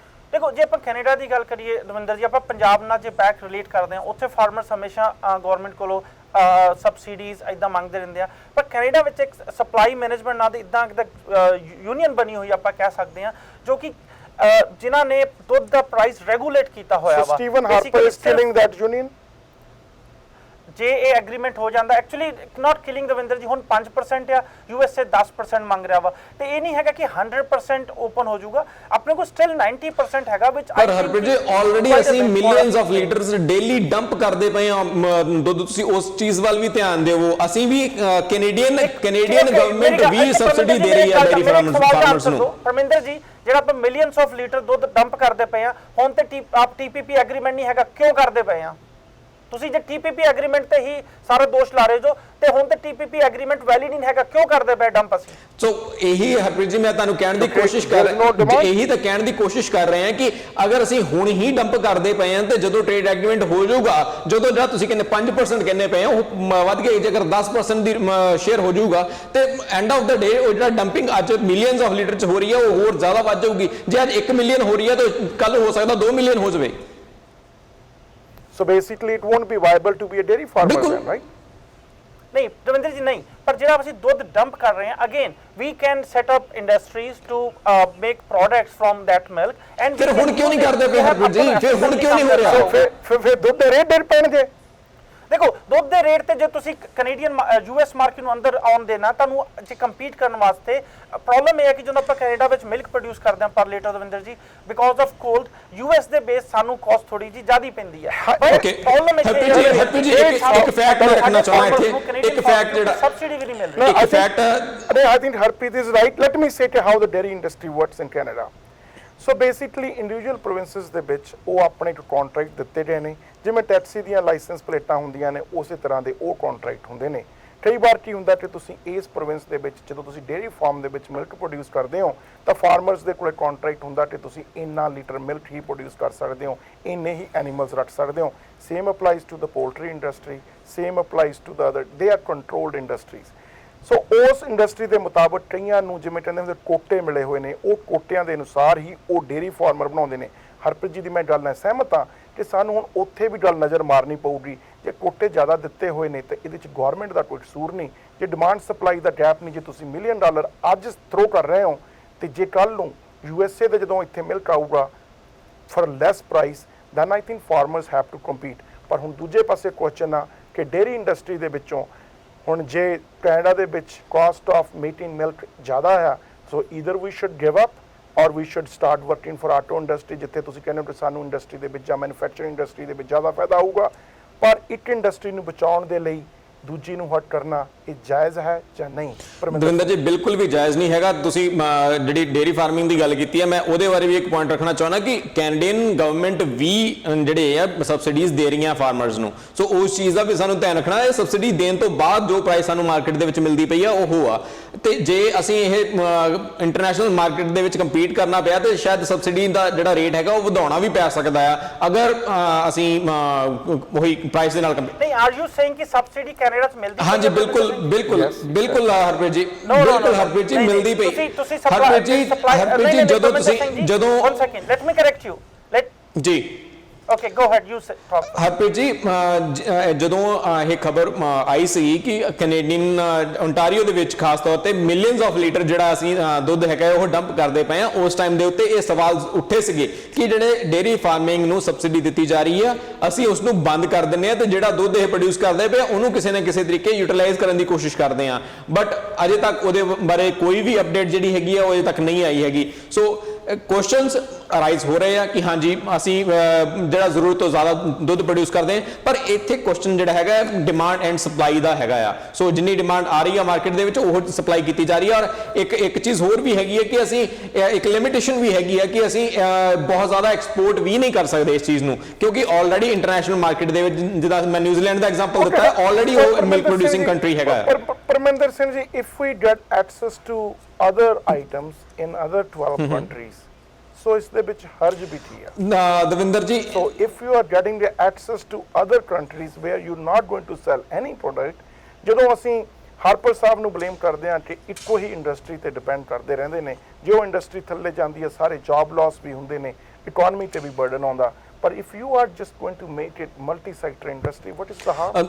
Davinder ਜੀ ਤੁਹਾਡੀ ਗੱਲ ਬਿਲਕੁਲ ਸਹੀ ਆ, ਪਰ ਇੱਕ ਚੀਜ਼ ਸਾਨੂੰ ਹੋਰ ਧਿਆਨ ਵਿੱਚ ਰੱਖਣੀ ਪੈਣੀ ਕਿ ਅਸੀਂ ਇੰਟਰਨੈਸ਼ਨਲ ਲੈਵਲ ਤੇ ਉਹਨਾਂ ਕੰਟਰੀਜ਼ ਨਾਲ ਕੰਪੀਟ ਕਰਨਾ ਜਿਹੜੇ ਆਲਰੇਡੀ ਨੰਬਰ 1 ਪ੍ਰੋਡਿਊਸਰਸ ਹੈਗੇ ਮਿਲਕ ਦੇ ਵਿੱਚ, ਮਿਲਕ ਪ੍ਰੋਡਕਟ ਦੇ ਵਿੱਚ। New Zealand is the number 1। ਉਸ ਤੋਂ ਬਾਅਦ ਜੇ ਅਸੀਂ ਮੈਕਸੀਕੋ ਦੀ ਗੱਲ ਕਰ ਲਈਏ ਉੱਥੇ ਵੀ ਕਾਫੀ ਮਿਲਕ ਪ੍ਰੋਡਿਊਸ ਹੁੰਦਾ ਹੈ, ਅਮਰੀਕਾ ਉੱਥੇ ਵੀ ਮਿਲਕ ਪ੍ਰੋਡਿਊਸ ਹੁੰਦਾ, ਆਸਟ੍ਰੇਲੀਆ ਦੇ ਵਿੱਚ ਵੀ ਹੁੰਦਾ। ਸੋ the thing is ਕਿ ਅਗਰ ਅਸੀਂ ਲਾਰਜੈਸਟ ਪ੍ਰੋਡਿਊਸਰ ਰਵਿੰਦਰ ਜੀ, ਪਰ ਨਿਊਜ਼ੀਲੈਂਡ ਤੇ ਆਸਟ੍ਰੇਲੀਆ ਤੋਂ ਕੈਨੇਡਾ ਆਉਣ ਵਾਸਤੇ ਟਰਾਂਸਪੋਰਟੇਸ਼ਨ ਕਾਸਟ ਬਿਲਕੁਲ ਆਉਂਦੀ ਆ ਹਰਪ੍ਰੀਤ ਜੀ, ਬਿਲਕੁਲ ਆਉਂਦੀ ਆ, ਬਟ ਉਹ don't you think that ads up? Harpreet ji ਜਿਹੜੀ ਕੈਨੇਡੀਅਨ ਜਿਹੜੇ ਲੋਕਲ ਫਾਰਮਰਸ ਆ they don't pay, ਉਹਨਾਂ ਨੂੰ ਉਨੀ ਟਰਾਂਸਪੋਰਟੇਸ਼ਨ ਫੀਸ ਨਹੀਂ ਪੇ ਕਰਨੀ ਪੈਂਦੀ ਜੋ ਤੁਸੀਂ ਨਿਊਜ਼ੀਲੈਂਡ ਜਾਂ ਆਸਟ੍ਰੇਲੀਆ ਦੇ ਫਾਰਮਰਸ ਨਾਲ ਕੰਪੇਅਰ ਕਰ ਰਹੇ ਹੋ। ਪਰ ਇੱਕ ਗੱਲ ਹਰਪ੍ਰੀਤ ਜੀ ਤੁਸੀਂ ਵੀ ਦੱਸੋ ਕਿ ਜਿਹੜੇ ਕੈਨੇਡੀਅਨ ਡੇਅਰੀ ਪ੍ਰੋਡਕਟਸ ਨੇ, ਕੱਲ ਨੂੰ ਇੰਡੀਆ ਇਸ TPP ਦਾ ਪਾਰਟ ਨਹੀਂ ਹੈਗਾ, ਪਰ ਕੱਲ ਨੂੰ ਜੇ ਇੰਡੀਆ ਤੋਂ ਡੇਅਰੀ ਪ੍ਰੋਡਕਟ ਇੰਪੋਰਟ ਹੋ ਕੇ ਆਉਂਦੇ ਨੇ, ਮਿਲਕ ਆਉਂਦੇ ਨੇ, will you trust that product like we trust the Canadian products? ਮੈਂ ਤੁਹਾਨੂੰ ਇਹੀ ਆਖਾਂ, ਮੈਂ ਪਹਿਲਾਂ ਵੀ ਗੱਲ ਆਖੀ ਸੀ ਦਵਿੰਦਰ ਜੀ, ਜੋ ਕੁਆਲਿਟੀ ਆਫ ਕੈਨੇਡੀਅਨ ਪ੍ਰੋਡਕਟ ਆ ਜਿਹੜੇ ਨਾਲ ਪਰਮਿੰਦਰ ਸਿੰਘ ਜੀ ਕੰਪੇਅਰ ਕਰ ਰਹੇ ਆ, ਬਹੁਤ ਫਰਕ ਆ। ਜਿੰਨੀ ਰੂਲਸ ਐਂਡ ਰੈਗੂਲੇਸ਼ਨਸ ਕੈਨੇਡਾ ਵਿੱਚ ਅਸੀਂ ਫੋਲੋ ਕਰਦੇ ਆ, ਪਲੱਸ ਜਿੱਦਾਂ ਇੱਥੇ ਪੋਲਟਰੀ ਜਾਂ ਡੇਅਰੀ ਬਿਜ਼ਨਸ ਚੱਲਦਾ ਵਾ, ਸਾਡੀ ਕੁਆਲਿਟੀ ਦੂਜੇ ਕੰਟਰੀਜ਼ ਤੋਂ ਬਹੁਤ ਹਾਈ ਆ Davinder ji. So we can compromise the quality with the price? ਨਹੀਂ, ਦੂਜੀ ਗੱਲ ਇਹ ਹੋ ਕਿ ਦਵਿੰਦਰ ਜੀ ਤੁਸੀਂ ਪਹਿਲਾਂ ਕੋਟੇ ਵਾਲੀ ਗੱਲ ਕੀਤੀ ਸੀ, ਕੈਨੇਡੀਅਨ ਫਾਰਮਰਸ ਆਰ ਸੇਇੰਗ ਜੇ ਅਸੀਂ ਜ਼ਿਆਦਾ ਐਨੀਮਲਸ ਰੱਖਦੇ ਹਾਂ, ਜਿੱਦਾਂ ਕਾਊਸ ਰੱਖਦੇ ਹਾਂ, ਦੈਨ ਵੀ ਕੈਨ ਅਸੀਂ ਮੈਨੇਜ ਕਰ ਸਕਦੇ ਹਾਂ। But I think because of quota ਉਹਨਾਂ ਨੂੰ ਉਹ ਇਸ਼ੂ ਆ ਰਿਹਾ ਸੀ ਕਿਉਂਕਿ ਲਿਮਿਟਿਡ ਪੋਲਟਰੀ ਜਾਂ ਲਿਮਿਟਿਡ ਡੇਅਰੀ ਰੱਖ ਸਕਦੇ ਸੀ। ਹਾਂਜੀ ਸਿਮਰਨ ਜੀ, ਸਵਾਲ ਇਹ ਆ ਕਿ ਇਲੈਕਸ਼ਨ ਹੋ ਰਹੀਆਂ ਨੇ, ਇਲੈਕਸ਼ਨ ਦੇ ਵਿੱਚ ਤਿੰਨੋਂ ਪਾਰਟੀਆਂ ਇੱਕੋ ਦੂਜੇ ਨਾਲ ਨੈਕ ਟੂ ਨੈਕ ਫਾਈਟ ਕਰ ਰਹੀਆਂ ਨੇ। 19 ਤਰੀਕ ਨੂੰ ਇਲੈਕਸ਼ਨ ਹੋਣੇ ਨੇ, ਆਲਮੋਸਟ 19-20 ਦਿਨ ਬਚੇ ਨੇ। ਜੇ ਇਹ ਐਗਰੀਮੈਂਟ ਸਾਈਨ ਕੀਤਾ ਜਾਂਦਾ, ਪਰਮਿੰਦਰ ਸਿੰਘ ਨੇ ਕਿਹਾ ਸੀ ਕਿ ਇਸ ਬਾਰੇ ਜਿਹੜੀ ਇਨਫੋਰਮੇਸ਼ਨ ਰਿਲੀਜ਼ ਕੀਤੀ ਗਈ ਆ ਉਹ ਕੈਨੇਡੀਅਨਸ ਨੂੰ ਕਾਫੀ ਘੱਟ ਦਿੱਤੀ ਗਈ ਆ। ਡੂ ਯੂ ਥਿੰਕ ਕਿ ਕੈਨੇਡੀਅਨ ਗਵਰਨਮੈਂਟ ਨੂੰ ਉੱਥੇ ਰਿਕੁਐਸਟ ਭੇਜਣੀ ਚਾਹੀਦੀ ਆ ਕਿ 19 ਤਰੀਕ ਨੂੰ ਸਾਡੀ ਸ਼ਾਇਦ ਗਵਰਨਮੈਂਟ ਵੀ ਚੇਂਜ ਹੋ ਜਾਵੇ ਜਾਂ ਪੋਲੀਟੀਕਲ ਪਾਰਟੀ ਚੇਂਜ ਹੋ ਜਾਵੇ, ਕਿ ਆਉਣ ਵਾਲੇ ਪ੍ਰਧਾਨ ਮੰਤਰੀ ਨੂੰ ਇਸ ਐਗਰੀਮੈਂਟ ਤੇ ਦੇਖਣਾ ਚਾਹੀਦਾ, ਚਾਹੇ ਉਹ ਸਟੀਵਨ ਹਾਰਪਰ ਹੋਣ, ਚਾਹੇ ਜਸਟਿਨ ਟਰੂਡੋ ਹੋਣ, ਚਾਹੇ ਥਾਮਸ ਮਲਕੇਅਰ ਹੋਣ, ਕਿ ਇਹ ਐਗਰੀਮੈਂਟ ਕੈਨੇਡੀਅਨਸ ਦੇ ਲਈ ਠੀਕ ਹੈ ਜਾਂ ਨਹੀਂ, ਕਿ ਇਸ ਤੋਂ ਪਹਿਲਾਂ ਜਿਹੜੇ ਜਾਣ ਵਾਲੇ ਪ੍ਰਧਾਨ ਮੰਤਰੀ ਜਾਂ ਇੱਕ ਇਲੈਕਸ਼ਨ ਦੇ ਵਿੱਚ ਫਸੇ ਪ੍ਰਧਾਨ ਮੰਤਰੀ ਇਸ ਐਗਰੀਮੈਂਟ ਨੂੰ ਸਾਈਨ ਕਰ ਸਕਣ। ਜੀ ਦਵਿੰਦਰ ਜੀ, ਮੈਂ ਇਹ ਸੋਚਦੀ ਹਾਂ ਕਿ ਜਿਹੜੇ ਇਲੈਕਸ਼ਨਸ ਆ ਉਹਨਾਂ ਦਾ ਇੱਥੇ ਅਸਰ ਜ਼ਰੂਰ ਪਊਗਾ, ਕਿਉਂਕਿ ਕਈ ਲੋਕੀ ਹੈਗੇ ਨੇ ਜਿਹੜੇ ਕਿ ਇਸ ਦੇ ਪੱਖ ਵਿੱਚ ਨੇ, ਪਰ ਕਈ ਇਹ ਵੀ ਨੇ ਜਿਹੜੇ ਕਿ ਚਾਹੁੰਦੇ ਕਿ ਜਿਹੜਾ ਅਗਰੀਮੈਂਟ ਸਾਈਨ ਕੀਤਾ ਜਾਵੇ। ਪਰ ਸਿਮਰਨ, ਸੋ ਬੇਸਿਕਲੀ ਆਪੋਜੀਸ਼ਨ ਪਾਰਟੀ ਜਿਹੜੀਆਂ ਨੇ ਜਿਹਦੇ ਵਿੱਚ ਜਸਟਿਨ ਟਰੂਡੋ ਤੇ ਥਾਮਸ ਮਲਕੇਅਰ ਨੇ, ਉਹਨਾਂ ਨੂੰ ਇਸ ਐਗਰੀਮੈਂਟ ਦੇ ਬਾਰੇ ਜਿੰਨੀ ਕੁ ਇਨਫੋਰਮੇਸ਼ਨ ਸਾਨੂੰ ਆ ਉਨੀ ਕੀ ਉਹਨਾਂ ਨੂੰ ਆ। ਜੇ 2-3 ਹਫ਼ਤੇ ਬਾਅਦ ਉਹਨਾਂ ਨੇ ਪ੍ਰਧਾਨ ਮੰਤਰੀ ਬਣਨਾ, don't you think they have right to know कि this agreement is bind to ਜਿਹੜਾ agreement ਹੋ ਗਿਆ ਫਿਰ bind ਤਾਂ ਕਰਨਾ ਹੀ ਪੈਣਾ, ਕਿ they need to know and they have an opinion before they sign it। Parminder Singh, ਬਿਲਕੁਲ ਦਵਿੰਦਰ ਜੀ, ਜੇ ਅਸੀਂ ਇਹਦੇ ਵਿੱਚ ਸਾਰੇ ਪਹਿਲੂ ਦੇਖੀਏ ਤੇ ਜਿੰਨੇ ਵੀ ਸਾਡੇ ਪੋਲੀਟੀਕਲ ਲੀਡਰਸ ਹੈਗੇ ਉਹਨਾਂ ਦਾ ਰਾਈਟ ਹੈਗਾ, ਜਾਂ ਤਾਂ ਵੈਸੇ ਜਦੋਂ ਇਹ ਆਲਰੇਡੀ ਐਗਰੀਮੈਂਟਸ ਦੇ ਬਾਰੇ ਗੱਲਬਾਤ ਕੀਤੀ ਜਾ ਰਹੀ ਹੈ ਉਸ ਟਾਈਮ ਦੇ ਉੱਤੇ ਸ਼ਾਇਦ ਉਹ ਜਿਹੜੀ ਮੀਟਿੰਗ ਹੈਗੀ ਆ ਉਹਨੂੰ ਕੁਝ ਦਿਨਾਂ ਲਈ ਸਥਗਿਤ ਕਰ ਦਿੱਤਾ ਜਾ ਸਕਦਾ, ਕਿਉਂਕਿ ਜਸਟ 20 ਦਿਨ ਹੈਗੇ ਸਿਰਫ ਇਹ, ਔਰ 20 ਦਿਨਾਂ ਬਾਅਦ ਡਿਸੀਜਨ ਆ ਜਾਣਾ ਹੈ ਕਿ ਕੈਨੇਡਾ ਦਾ ਅਗਲਾ ਪ੍ਰਾਈਮ ਮਿਨਿਸਟਰ ਕੌਣ ਹੋਣਾ। ਫਿਰ ਉਸ ਤੋਂ ਬਾਅਦ ਤੁਸੀਂ ਜਿਹੜੀ ਮੀਟਿੰਗ ਹੈ ਇਹ ਰੱਖ ਸਕਦੇ ਆ ਤੇ ਉਸ ਟਾਈਮ ਦੇ ਉੱਤੇ ਕੈਨੇਡਾ ਇੱਕ ਸਿਕਿਉਰ ਹੋਊਗਾ, ਸਟੇਬਲ ਹੋਊਗਾ, ਪਤਾ ਹੋਊਗਾ ਕਿ ਕੈਨੇਡਾ ਦਾ ਅਗਲਾ ਜਿਹੜਾ ਪ੍ਰਧਾਨ ਮੰਤਰੀ ਹੈ ਉਹ ਕੌਣ ਹੈਗਾ ਤੇ ਉਹਨਾਂ ਨੇ ਕੀ ਜਿਹੜੇ ਫੈਸਲੇ ਲੈਣੇ ਆ ਉਹ ਕੈਨੇਡਾ ਦੇ ਨੂੰ ਕਿੱਦਾਂ ਇਫੈਕਟ ਕਰਨਗੇ। ਸੋ ਜਾਂ ਤੇ ਜੋ ਵੀ ਉੱਥੇ ਗੱਲਬਾਤ ਹੋ ਰਹੀ ਹੈ, ਕਿਉਂਕਿ ਹੁਣ ਤੱਕ ਜਿੰਨੀ ਵੀ ਉੱਥੇ ਗੱਲਬਾਤ ਹੋਈ ਹੈਗੀ ਆ ਉਹ ਸਾਰਾ ਕੁਝ ਸੀਕ੍ਰੇਸੀ ਦੇ ਅੰਡਰ ਹੋ ਰਿਹਾ, ਕਿਸੇ ਨੂੰ ਵੀ ਬਾਹਰ ਕੋਈ ਇਨਫੋਰਮੇਸ਼ਨ ਨਹੀਂ ਦਿੱਤੀ ਜਾ ਰਹੀ, ਜਾਂ ਜਿਹੜੀ ਇਨਫੋਰਮੇਸ਼ਨ ਬਾਹਰ ਆਈ ਵੀ ਸੀ, ਜਿੱਦਾਂ ਮੈਂ ਸ਼ੁਰੂਆਤ ਦੇ ਵਿੱਚ ਮੈਂਸ਼ਨ ਕੀਤਾ ਸੀਗਾ ਕਿ ਉਹ ਕੁਝ ਡਾਕੂਮੈਂਟ ਜਿਹੜੇ ਲੀਕ ਹੋਏ ਸੀਗੇ ਉਹਦੇ ਥਰੂ ਆਈ ਸੀਗੀ, ਔਰ ਉਹਦੇ ਨਾਲ ਹੀ ਇਸ ਟਾਈਮ ਦੇ ਉੱਤੇ ਇਹ ਬਹੁਤ ਕ੍ਰੂਸ਼ੀਅਲ ਟਾਈਮ ਹੈਗਾ ਆ। ਜਾਂ ਤੇ ਇਹ ਸਾਰੇ ਜਿਹੜੀ ਜੋ ਪ੍ਰੋਸੀਡਿੰਗਸ ਚੱਲਦੀਆਂ ਪਈਆਂ ਉਸ ਨੂੰ ਪਬਲਿਕ ਕੀਤਾ ਜਾਵੇ, ਜਾਂ ਫਿਰ ਆਉਣ ਵਾਲੇ ਸਮੇਂ ਤੱਕ ਵੇਟ ਕੀਤੀ ਜਾਵੇ ਜਦੋਂ ਕੈਨੇਡਾ ਦਾ ਅਸੀਂ ਪ੍ਰਧਾਨ ਮੰਤਰੀ ਚੁਣ ਲਵਾਂਗੇ। ਹਰਪ੍ਰੀਤ ਜੀ, ਕੀ ਸਟੀਵਨ ਹਾਰਪਰ ਕੋਈ ਸੀਕ੍ਰੇਟ ਡੀਲ ਸਾਈਨ ਕਰਨਾ ਚਾਹੁੰਦੇ ਨੇ ਜਿਸ ਦੇ ਨਾਲ ਡਿਸਾਈਡ ਕੈਨੇਡੀਅਨਸ ਨੂੰ ਚਾਹੇ ਫਾਇਦਾ ਹੋਵੇ ਚਾਹੇ ਨੁਕਸਾਨ? ਪਹਿਲਾ question, is it a secret deal? ਦੂਜਾ ਕੁਐਸਚਨ ਕਿ ਕੈਨੇਡੀਅਨਸ ਨੂੰ ਫੋਰਨ ਕੰਟਰੀਜ਼ ਦੇ ਨਾਲ ਇਹ ਜਿਹੇ ਐਗਰੀਮੈਂਟ ਸਾਈਨ ਕਰਨ ਦੇ ਨਾਲ ਕੈਨੇਡੀਅਨਸ ਨੂੰ ਫਾਇਦਾ ਹੋਊਗਾ ਜਾਂ ਨੁਕਸਾਨ? ਤਾਂ ਮਤਲਬ ਜਿਹੜੀ ਸੀਕ੍ਰੇਟ ਡੀਲ ਦੀ ਗੱਲ ਹੈ, ਆਈ ਡੋਂਟ ਥਿੰਕ ਸਿਰਫ ਕੈਨੇਡਾ ਵੱਲੋਂ ਸੀਕ੍ਰੇਟ ਡੀਲ ਆ, ਜਿੰਨੇ 12 ਕੰਟਰੀਜ਼ ਨੇ ਅਜੇ ਤੱਕ ਜੋ ਵੀ ਇਹ ਗੱਲਬਾਤ ਕਰ ਰਹੇ ਇਹਨਾਂ ਨੇ ਕੁਝ ਨਹੀਂ ਬਾਹਰ ਆਉਣ ਦਿੱਤਾ। ਜੇ ਉਸ ਹਿਸਾਬ ਨਾਲ ਵੇਖੀਏ ਇਸ ਸੀਕ੍ਰੇਟ ਡੀਲ, ਬਟ ਐਦਾਂ ਨਹੀਂ ਹੈ ਕਿ ਸਿਰਫ ਸਟੀਫਨ ਹਾਰਪਰ ਜੀ को ਛੁਪਾਉਣ ਦੀ ਲੋੜ ਕੋਸ਼ਿਸ਼ ਕਰ ਰਹੇ ਨੇ। So you think there will be a job losses after that or no? देखो, हर एग्रीमेंट के प्रॉस एंड कॉन्स होंगे ने। जे एक किते जॉब लॉस हो रही है, पर असीं ये वेखना है कि किते जॉब क्रिएट भी हो रही है। जे बैलेंस क्रिएट हो रहा वा, प्लस सानू 12 कंट्रीज़ का फ्री एक्सेस मिल रहा वा, तो आई थिंक कि इस कैनेडा जो आप वेखिए तो फ्री ट्रेड एग्रीमेंट जिदा पिछे असीं साइन किए ਉਹਦੇ ਨਾਲ ਸਾਡੀ ਕੋਈ इंडस्ट्री हर्ट नहीं हुई दविंदर जी। कैनेडा की इकोनॉमी स्ट्रोंग ही हुई है। I think it will help Canada. So when we pay almost 300% more for food, ਜੇ ਦੂਜੇ ਕੰਟਰੀ ਦੇ ਵਿੱਚੋਂ ਫੂਡ ਆਉਂਦਾ ਜਿਹੜੀ 300% ਜ਼ਿਆਦਾ ਕਾਸਟ ਦੇ ਰਹੇ ਆ, ਉਹ ਕਾਸਟ ਘਟਣ ਦੇ ਨਾਲ ਜਿਹੜੇ ਕੈਨੇਡੀਅਨ ਪ੍ਰੋਡਿਊਸਰਸ ਨੇ ਉਹਨਾਂ ਨੂੰ ਜਾਂ ਤਾਂ ਆਪਣੇ ਬਿਜ਼ਨਸ ਬੰਦ ਕਰਨੇ ਪੈਣਗੇ ਜਾਂ ਪ੍ਰੋਡਕਸ਼ਨ ਘਟਾਉਣੀ ਪਊਗੀ ਜਾਂ ਪ੍ਰਾਈਸਿਸ ਕੱਟ ਕਰਨੇ ਪੈਣਗੇ। ਉਸ ਦੇ ਨਾਲ ਜੌਬਸ ਲਾਸ ਹੋਣਗੀਆਂ ਜਾਂ ਨਹੀਂ? ਸਿਮਰਨ ਜੀ। ਹਾਂਜੀ, ਆਪਾਂ ਮੰਨਦੇ ਆ ਕਿ ਜਿਹੜੇ ਮੈਨੂਫੈਕਚਰ ਸੈਕਟਰ ਆ ਉਹ ਇਹ ਕੀ ਕਹਿੰਦੇ ਆ TPP ਦਾ ਐਗਰੀਮੈਂਟ ਸਾਈਨ ਹੋਣ ਨਾਲ ਉਸ ਦੇ ਉੱਪਰ ਫਰਕ ਪਊਗਾ, ਪਰ ਕੈਨੇਡਾ ਵਾਸਤੇ ਜਿਹੜਾ ਮੈਨੂਫੈਕਚਰ, ਕੈਨੇਡਾ ਮੈਨੂਫੈਕਚਰ ਦੀ ਲਾਈਕ ਉਹ ਬੈਕਬੋਨ ਨਹੀਂ ਹੈਗੀ। ਕੈਨੇਡਾ ਦਾ ਮੇਨ ਕੀ ਹੈ ਕਿ ਕੈਨੇਡਾ ਇੱਕ ਕਮੋਡਿਟੀ ਕੰਟਰੀ ਆ, ਆਪਣੇ ਕੋਲ ਸਮਾਨ ਹੋਰ ਐਕਸਪੋਰਟ ਕਰਨ ਵਾਸਤੇ ਬਹੁਤ ਪਿਆ, ਤੇ ਜੇ ਅਸੀਂ TPP ਐਗਰੀਮੈਂਟ ਸਾਈਨ ਕਰਦੇ ਆ ਤਾਂ ਆਪਾਂ ਦੂਜੇ ਆਪਣੇ ਇੰਟਰਨੈਸ਼ਨਲ ਜਿਹੜੀ ਇੰਟਰਨੈਸ਼ਨਲ ਮਾਰਕੀਟ ਹੈਗੀ ਉਹਦੇ 'ਚ ਆਪਣਾ ਐਕਸੈਸ ਹੋਊਗਾ, ਜਿਹਦੇ ਨਾਲ ਕਿ ਜੌਬਸ ਆਬਵੀਅਸਲੀ ਵਧਣਗੀਆਂ। ਸੋ ਬੇਸਿਕਲੀ ਸਿਮਰਨ ਜੀ ਦਾ ਕਹਿਣਾ ਕਿ ਰੈਵਨਿਊ ਜ਼ਿਆਦਾ ਜਨਰੇਟ ਹੋਊਗਾ, ਜੌਬ ਲਾਸ ਹੋ ਸਕਦੀਆਂ ਨੇ, ਪਰ ਜਦੋਂ ਕੰਟਰੀ ਕੋਲੇ ਰੈਵਨਿਊ ਜ਼ਿਆਦਾ ਹੋਊਗਾ we can take care it. Parminder ji, do you agree with that? Davinder ji ਇੱਥੇ ਮੈਂ ਬਿਲਕੁਲ ਐਗਰੀ ਕਰਨਾ ਚਾਹੂੰਗਾ ਇੱਕ ਚੀਜ਼ ਦੇ ਉੱਤੇ ਕਿ ਕਮੋਡਿਟੀ ਬੇਸਡ ਕੰਟਰੀ ਅਸੀਂ ਜ਼ਰੂਰ ਹੈਗੇ ਆ, ਪਰ ਨਾਲ ਦੀ ਨਾਲ ਅਸੀਂ ਡਿਪੈਂਡੈਂਟ ਜਿਹੜੇ ਹੈਗੇ ਆ ਉਹ ਇਕੱਲੇ ਕਮੋਡਿਟੀ ਤੇ ਨਹੀਂ ਹੈਗੇ, ਸਾਡੇ ਮੈਨੂਫੈਕਚਰਿੰਗ ਸੈਕਟਰ ਵੀ ਹੈਗਾ ਆ। ਜੌਬ ਲਾਸ ਹੋਣ ਦੇ ਨਾਲ ਨਾਲ ਜੇ ਅਸੀਂ ਗੱਲ ਕਰੀਏ ਕਿ ਅਗਰ ਸਾਡੇ ਕੋਲ ਰੈਵਨਿਊ ਆ ਵੀ ਜਾਂਦਾ ਆ ਤੇ ਕੀ ਅਸੀਂ ਉਸ ਰੈਵਨਿਊ ਨੂੰ ਪ੍ਰੋਪਰ ਇਨਵੈਸਟ ਕਿਤੇ ਕਰ ਸਕਦੇ ਆ? ਕਰਨਾ ਤੇ ਐਂਡ ਆਫ ਦ ਡੇ ਸਾਨੂੰ ਉਹ ਮੈਨੂਫੈਕਚਰਿੰਗ ਦੇ ਵਿੱਚ ਹੀ ਪੈਣਾ ਹੈ ਤਾਂ ਕਿ ਇੱਥੇ ਜੌਬਸ ਕ੍ਰੀਏਟ ਹੋ ਸਕਣ। ਸੋ ਅਗਰ ਗੱਲ ਮੁੜ ਕੇ ਉੱਥੇ ਹੀ ਆ ਜਾਂਦੀ ਆ ਕਿ ਅਸੀਂ ਅਗਰ ਅਸੀਂ ਇੱਕ ਇੰਡਸਟਰੀ ਨੂੰ ਹਰਟ ਕਰ ਰਹੇ ਹਾਂ ਤੇ ਉਹਦੇ ਨਾਲ ਸਾਡਾ ਜਿਹੜਾ ਸਰਕਲ ਹੈਗਾ ਆ ਉਹ ਫਿਰ ਸਾਡਾ ਮੁੜ ਕੇ ਉੱਥੇ ਹੀ ਆਉਣਾ ਹੈ ਕਿ ਸਾਨੂੰ ਨਵੀਂ ਇਨਵੈਸਟਮੈਂਟ ਜਿਹੜੀ ਆ ਉਹ ਨਵੇਂ ਸਿਰੇ ਤੋਂ ਕਰਨੀ ਪੈਣੀ ਆ ਔਰ ਨਵੇਂ ਸਿਰੇ ਤੋਂ ਸਾਰਾ ਕੁਝ ਸ਼ੁਰੂਆਤ ਕਰਨੀ ਪੈਣੀ ਆ ਜਿਹੜੀਆਂ ਵੀ ਇੰਡਸਟਰੀਜ਼ ਆਲਰੇਡੀ ਐਸਟੈਬਲਿਸ਼ਡ ਹੈਗੀਆਂ। ਸੋ ਮੈਨੂੰ ਨਹੀਂ ਲੱਗਦਾ ਕਿ ਐਂਡ ਆਫ ਦ ਡੇ ਉਹ ਕੈਨੇਡਾ ਜਾਂ ਕੈਨੇਡੀਅਨ ਲੋਕਾਂ ਦੇ ਪੱਖ ਦੇ ਵਿੱਚ ਇਹ ਗੱਲ ਜਾਂਦੀ ਆ।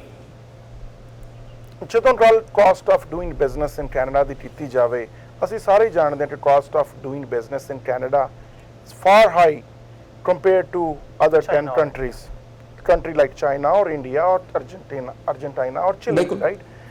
ਸੋ ਕਿਤੇ ਨਾ ਕਿਤੇ ਇਹ ਸਵਾਲ ਨਹੀਂ ਉੱਠਦਾ ਹਰਪ੍ਰੀਤ ਜੀ ਕਿ ਗਵਰਨਮੈਂਟ ਜਿਹੜੀ ਵੀ ਕੋਈ ਵੀ ਗਵਰਨਮੈਂਟ ਬਣਦੀ ਹੈ 19 ਅਕਤੂਬਰ ਤੋਂ ਬਾਅਦ ਉਹਨਾਂ ਨੂੰ ਇਹ ਸੋਚਣਾ ਪਊਗਾ ਕਿ ਜੇ ਇਹੋ ਜਿਹੇ ਐਗਰੀਮੈਂਟ ਸਾਈਨ ਹੋ ਜਾਂਦੇ ਨੇ ਕਿਤੇ ਨਾ ਕਿਤੇ, ਜਿਵੇਂ ਮੈਂ ਦੱਸਿਆ ਸੀ ਕਿ ਕੋਟਾ ਸਿਸਟਮ ਆ ਬੀਫ ਇੰਡਸਟਰੀ ਦੇ ਵਿੱਚ, ਕੋਟਾ ਸਿਸਟਮ ਆ ਡੇਅਰੀ ਇੰਡਸਟਰੀ ਦੇ ਵਿੱਚ, same is I think auto industry ਦੇ ਵਿੱਚ, ਜਿਹੜੀਆਂ ਉਹ ਕੋਟਾ ਸਿਸਟਮ ਆ ਜਿਸ ਦੇ ਨਾਲ cost of doing business is way high compare to the other countries. ਕਿਤੇ ਨਾ ਕਿਤੇ ਸਾਨੂੰ ਡੋਮੈਸਟਿਕਲੀ ਐਜ਼ ਅ ਕੈਨੇਡੀਅਨ ਸੋਚਣਾ ਪਊਗਾ ਕਿ ਜਿਹੜੀ cost of doing business, cost of making products in Canada should be low. ਬਿਲਕੁਲ ਦਵਿੰਦਰ ਜੀ, ਆਈ ਥਿੰਕ ਕਿ ਤੁਸੀਂ ਇੱਥੇ ਐਗਜ਼ੈਕਟਲੀ ਰਾਈਟ ਕੁਐਸਚਨ ਉਠਾਇਆ ਵਾ। ਇੰਸਟੈਡ ਆਫ ਅਸੀਂ ਇਹ ਕਹੀਏ ਕਿ ਦੂਜੇ ਦੇ ਪ੍ਰਾਈਸ ਲੋ ਨੇ ਸਾਡੇ ਹਾਈ ਨੇ, ਅਸੀਂ ਸਿਰਫ ਇਹਦੇ ਕਰਕੇ ਡਰੀ ਜਾਈਏ। ਆਈ ਥਿੰਕ ਵੀ ਸ਼ੁੱਡ ਸਾਨੂੰ ਕੰਮ ਕਰਨਾ ਚਾਹੀਦਾ, ਅਸੀਂ ਆਪਣੀ ਐਫੀਸ਼ੀਐਂਸੀ ਕਿੱਦਾਂ ਇੰਕਰੀਜ਼ ਕਰੀਏ ਤਾਂ ਕਿ ਸਾਡੀ ਪ੍ਰੋਡਕਸ਼ਨ ਕਿੱਦਾਂ ਵਧੇ, ਕੁਆਲਿਟੀ ਕਿੱਦਾਂ ਵਧੇ। ਦੂਜਾ ਜਿਹੜੇ ਬਿਜ਼ਨਸ ਦੇ ਐਕਸਪੈਂਸ ਆ ਜੇ ਉਹ ਘੱਟ ਹੋ ਸਕਣ ਤੇ I think that will help. ਤੁਸੀਂ ਪ੍ਰੋਡਿਊਸ ਦੀ ਗੱਲ ਕੀਤੀ ਸੀ ਦਵਿੰਦਰ ਜੀ ਥੋੜੇ ਚਿਰ ਪਹਿਲਾਂ। ਹੁਣ ਜੇ ਆਪਾਂ ਅੱਜ ਕੱਲ੍ਹ ਜਦੋਂ ਵੀ ਸੁਪਰ ਸਟੋਰ ਕਿਤੇ ਵੀ ਆਪਾਂ ਗਰੋਸਰੀ ਲੈਣ ਜਾਂਦੇ ਹਾਂ, ਤੁਸੀਂ ਵੇਖਿਆ ਨਾ ਕਿ ਅੱਜ ਕੱਲ੍ਹ ਮੈਂ ਵੇਖਿਆ ਕਿ ਆਰਗੈਨਿਕ ਫੂਡ ਕਾਫੀ ਜ਼ਿਆਦਾ ਪਪੂਲਰ ਹੋ ਰਹੇ ਨੇ। I think Canada can be champion in that. We got a 60% increase in that organic farming. ਹਾਂਜੀ, ਤੇ ਆਈ ਥਿੰਕ ਕੈਨੇਡਾ ਤੋਂ ਜਿਹੜਾ ਆਰਗੈਨਿਕ ਫੂਡ ਜਾਊਗਾ ਟਰਸਟੇਬਲ ਹੋਊਗਾ, ਜਿਹੜੇ ਮਰਜ਼ੀ ਕੰਟਰੀ ਜਾਵੇ ਤੇ ਠੀਕ ਹੈ ਵੀ ਵਿਲ ਲੂਜ਼ ਸਮਥਿੰਗ। ਨਾਲੇ ਜੇ ਲਿਬਰਲ ਗਵਰਨਮੈਂਟ ਬਣਾਉਂਦੇ ਨੇ we will produce lot of marijuana and we can export that too.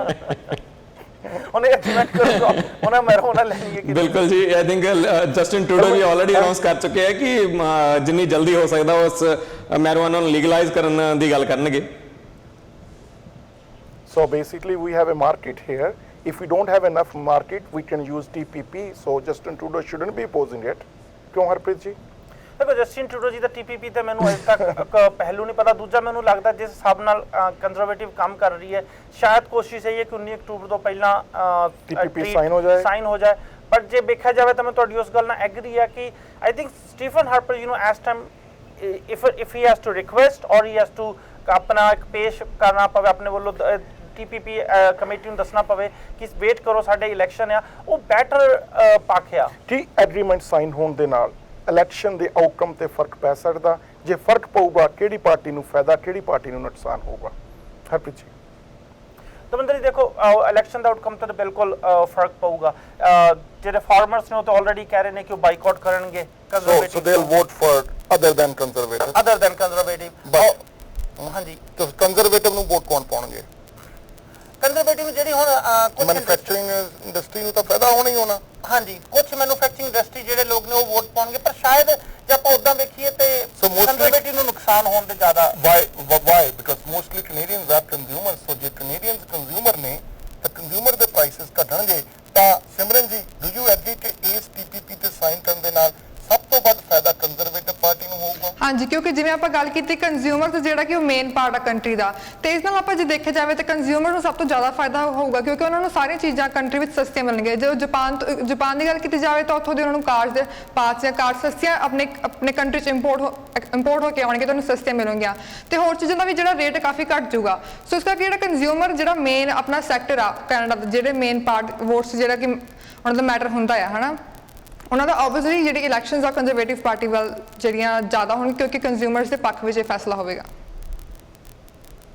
Davinder ਜੀ ਮੈਂ ਇੱਥੇ ਇੱਕ ਕਮੈਂਟ ਕਰਨਾ ਚਾਹੂੰਗਾ, ਜਿੱਦਾਂ ਤੁਸੀਂ ਕਹਿ ਰਹੇ ਹੋ ਕੰਜ਼ਿਊਮਰ ਵਾਸਤੇ ਰੇਟ ਘਟਣਗੇ, ਪਰ ਕੰਜ਼ਿਊਮਰ ਉਦੋਂ ਰਿਸਪੌਂਡ ਕਰਦਾ ਜਦੋਂ ਕੰਜ਼ਿਊਮਰ ਨੂੰ ਮਾਰਕੀਟ ਕੁਝ ਵਿਕਦਾ ਵਾ। ਫੋਰ ਐਗਜ਼ਾਮਪਲ ਜਦੋਂ UCCB ਦੇ ਚੈੱਕ ਗਏ ਸੀ ਤੇ ਜਦੋਂ ਹੀ ਚੈੱਕ ਪਹੁੰਚੇ ਸੀ ਕੰਜ਼ਰਵੇਟਿਵ ਦੇ ਨੰਬਰਸ ਉੱਤੇ ਆ ਗਏ ਸੀ।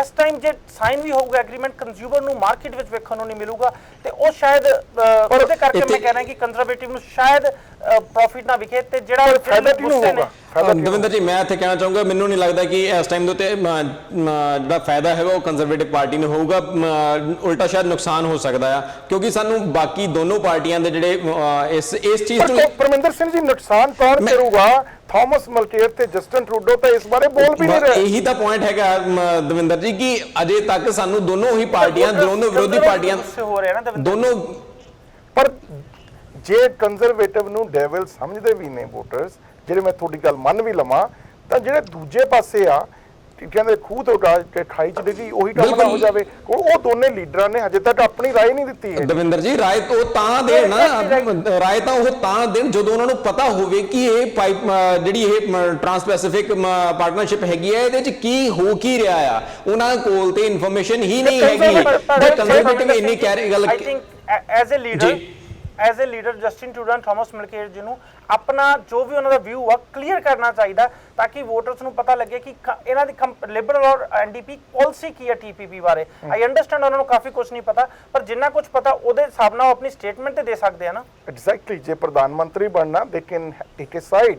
Will they support it? Will they need more information, or they can ask for more information? I think this is our excuse. ਜੇ ਚਲੋ ਤੁਹਾਨੂੰ ਨਹੀਂ ਵੀ ਪਤਾ, this is very good excuse ਕਿ we need more information ਤੇ we will try to make sure ਕਿ Canadian jobs save ਹੋਵੇ something. I mean they should come up with their statement. So let me give you my view. ਮੈਂ ਤੁਹਾਡੇ ਤਿੰਨਾਂ ਦੇ views ਸੁਣੇ ਨੇ।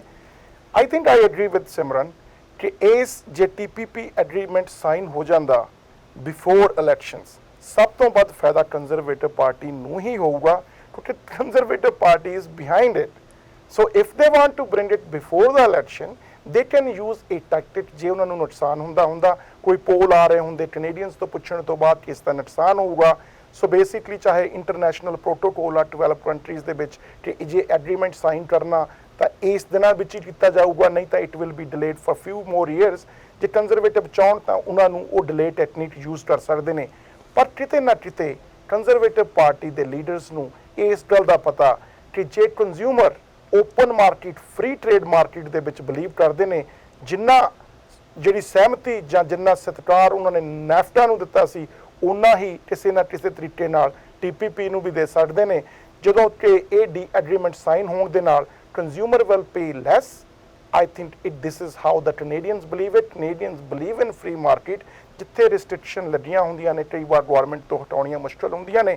I have nothing against dairy farmers. I have nothing against ਜਿਹੜੇ auto industry ਦੇ ਵਿੱਚ ਯੂਨੀਅਨਾਈਜ਼ਡ ਜੌਬ ਸਫਰ ਹੋਣਗੇ, ਪਰ ਕਿਤੇ ਨਾ ਕਿਤੇ ਦੂਜੇ ਪਾਸੇ ਇੱਕ ਹੋਰ ਸੈਗਮੈਂਟ ਆ ਜਿਨ੍ਹਾਂ ਨੂੰ ਅੱਜ ਕੈਨੇਡਾ ਤੋਂ ਬਾਹਰ ਨਿਕਲਣ ਦੀ ਇਜਾਜ਼ਤ ਨਹੀਂ ਬਿਕੋਜ਼ ਆਫ ਹਾਈ ਟੈਰਿਫਸ, ਪਰ ਉਹ ਮੈਨੂਫੈਕਚਰਿੰਗ ਸੈਗਮੈਂਟ ਲਈ ਵਰਲਡ ਦੇ ਵਿੱਚ ਜਿਹੜੇ 12 ਕੰਟਰੀਜ਼ ਨੇ ਆਪਣੀ ਮਾਰਕੀਟ ਖੋਲ੍ਹ ਦੇਣਗੇ। ਕਿਤੇ ਨਾ ਕਿਤੇ ਖੁਸ਼ ਹੋਏ ਚਿਹਰੇ ਉੱਥੇ ਜ਼ਰੂਰ ਦਿਖਣਗੇ। ਮੈਨੂੰ ਲੱਗਦਾ ਕਿ ਕਿਤੇ ਨਾ ਕਿਤੇ ਜੇ ਇਲੈਕਸ਼ਨ ਤੋਂ ਪਹਿਲਾਂ ਇਹ ਐਗਰੀਮੈਂਟ ਸਾਈਨ ਹੋ ਜਾਂਦਾ, ਉਮੀਦ ਕੀਤੀ ਜਾਂਦੀ ਹੈ ਕਿ ਵੀਕਐਂਡ ਤੱਕ ਸਾਈਨ ਹੋ ਜਾਊਗਾ, ਕੰਜ਼ਰਵੇਟਿਵ ਦੇ ਨੰਬਰ ਥੋੜੇ ਜਿਹੇ ਵੱਧ ਸਕਦੇ ਨੇ। ਪਰ ਦੂਜੇ ਪਾਸੇ ਦ ਵੇ NDP ਦੇ ਨੰਬਰ ਡਿੱਗ ਰਹੇ ਨੇ, ਉਸ ਦੇ ਨਾਲ ਮੈਨੂੰ ਨਹੀਂ ਲੱਗਦਾ ਕਿ ਸੀਟਾਂ ਦੇ ਵਿੱਚ ਕੋਈ ਜ਼ਿਆਦਾ ਫਰਕ ਪਊਗਾ, ਕਿਉਂਕਿ ਜਿੰਨੇ NDP ਦੇ ਨੰਬਰ ਡਿੱਗ ਰਹੇ ਨੇ ਉਨਾ ਹੀ ਫਾਇਦਾ ਲਿਬਰਲ ਨੂੰ ਵੀ ਨਾਲ ਦੀ ਨਾਲ ਹੋਈ ਜਾ ਰਿਹਾ। ਤੇ ਲਿਬਰਲ ਜਿਹਦਾ ਸਟਰੋਂਗ ਹੋਲਡ ਇੰਟੀਰੀਓ ਦੇ ਵਿੱਚ ਆ, ਜੇ ਫਾਰਮਰਸ ਜਿਹੜੇ ਇੰਟੀਰੀਓ ਦੇ ਸਾਊਥ ਸਾਈਡ ਦੇ ਵਿੱਚ ਜਿੱਥੇ ਕੰਜ਼ਰਵੇਟਿਵ ਦਾ ਸਟਰੋਂਗ ਹੋਲਡ ਆ, ਉਹ ਫਾਰਮਰਸ ਅਗੇਂਸਟ ਜਾਂਦੇ ਨੇ। ਪਰ ਕਿਤੇ ਨਾ ਕਿਤੇ ਜਿਹੜੀ ਆਟੋ ਇੰਡਸਟਰੀ ਜਾਂ ਮੈਨੂਫੈਕਚਰਿੰਗ ਇੰਡਸਟਰੀ ਆ, ਉਹ ਤੋਂ ਕੰਜ਼ਰਵੇਟਿਵ ਨੂੰ ਵੀ ਫਾਇਦਾ ਹੋਊਗਾ। It be a complex equation. We can not say ਕਿ ਕਿਹੜੀਆਂ ਸੀਟਾਂ ਤੇ ਫਾਇਦਾ ਹੋਊਗਾ, ਕਿਹੜੀਆਂ ਤੇ ਨੁਕਸਾਨ ਹੋਊਗਾ।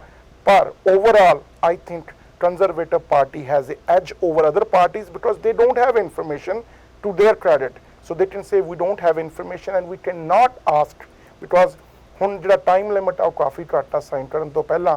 ਸੋ ਆਉਣ ਵਾਲਾ ਹੀ ਸਮਾਂ ਦੱਸੂਗਾ ਕਿ ਐਗਰੀਮੈਂਟ ਸਾਈਨ ਹੁੰਦਾ ਜਾਂ ਨਹੀਂ। ਜੇ ਸਾਈਨ ਹੁੰਦਾ ਕੈਨੇਡਾ ਨੂੰ ਕਿੰਨਾ ਫਾਇਦਾ ਹੁੰਦਾ, ਜਾਂ ਜਿਹੜੀਆਂ political parties neck to neck election ਲੜ ਰਹੀਆਂ ਨੇ ਉਸ ਦੇ ਵਿੱਚ ਇਸ ਨੂੰ ਕੀ ਫਾਇਦਾ ਮਿਲਦਾ। ਟਾਈਮ ਕਾਫੀ ਹੋ ਚੁੱਕਿਆ, ਹੁਣ ਸਾਨੂੰ ਤੁਹਾਡੇ ਤੋਂ ਇਜਾਜ਼ਤ ਲੈਣੀ ਪੈਣੀ ਹੈ। ਇਜਾਜ਼ਤ ਲੈਣ ਤੋਂ ਪਹਿਲਾਂ ਸਿਮਰਨ ਜੀ, ਪਰਮਿੰਦਰ ਜੀ, ਹਰਪ੍ਰੀਤ ਜੀ, ਤੁਹਾਡਾ ਬਹੁਤ ਬਹੁਤ ਧੰਨਵਾਦ। ਬਹੁਤ ਵਧੀਆ ਇਨਫੋਰਮੇਸ਼ਨ ਸਾਡੇ ਨਾਲ ਸ਼ੇਅਰ ਕੀਤੀ ਤੁਸੀਂ। ਤੇ ਅਖੀਰ ਦੇ ਵਿੱਚ ਦਰਸ਼ਕਾਂ ਦਾ ਵੀ ਬਹੁਤ-ਬਹੁਤ ਧੰਨਵਾਦ ਸਾਡੇ ਨਾਲ ਸ਼ਾਮਲ ਹੋਣ ਦਾ। ਅਖੀਰ ਦੇ ਵਿੱਚ ਇਹੀ ਕਹਿਣਾ ਚਾਹੂੰਗਾ ਕਿ ਇਸ ਪ੍ਰੋਗਰਾਮ ਸੰਬੰਧੀ ਆਪਣੇ ਵਿਚਾਰ ਤੇ ਸੁਝਾਅ ਜ਼ਰੂਰ ਦਿਆ ਕਰੋ। ਤੁਸੀਂ ਆਪਣੇ ਸੁਝਾਅ ਜਾਂ ਵਿਚਾਰ ਹੇਠ ਲਿਖਾ ਈਮੇਲ ਐਡਰੈਸ ਤੇ ਫੋਨ ਨੰਬਰ ਤੇ ਦੇ ਸਕਦੇ ਹੋ। ਸਾਨੂੰ ਇਹਨਾਂ ਸੁਝਾਵਾਂ ਦਾ ਹਮੇਸ਼ਾ ਹੀ ਇੰਤਜ਼ਾਰ ਰਹਿੰਦਾ। ਇਹਨਾਂ ਦੇ ਸਦਕਾ ਹੀ ਪ੍ਰੋਗਰਾਮ ਨੂੰ ਬਹੁਤ ਵਧੀਆ ਬਣਾਉਣ ਦੇ ਵਿੱਚ ਕਾਫੀ ਮਦਦ ਮਿਲਦੀ ਆ। ਅਖੀਰ ਦੇ ਵਿੱਚ ਮੇਰੇ ਵੱਲੋਂ ਥੈਂਕ ਯੂ ਵੈਰੀ ਮਚ। ਸਤਿ ਸ਼੍ਰੀ ਅਕਾਲ।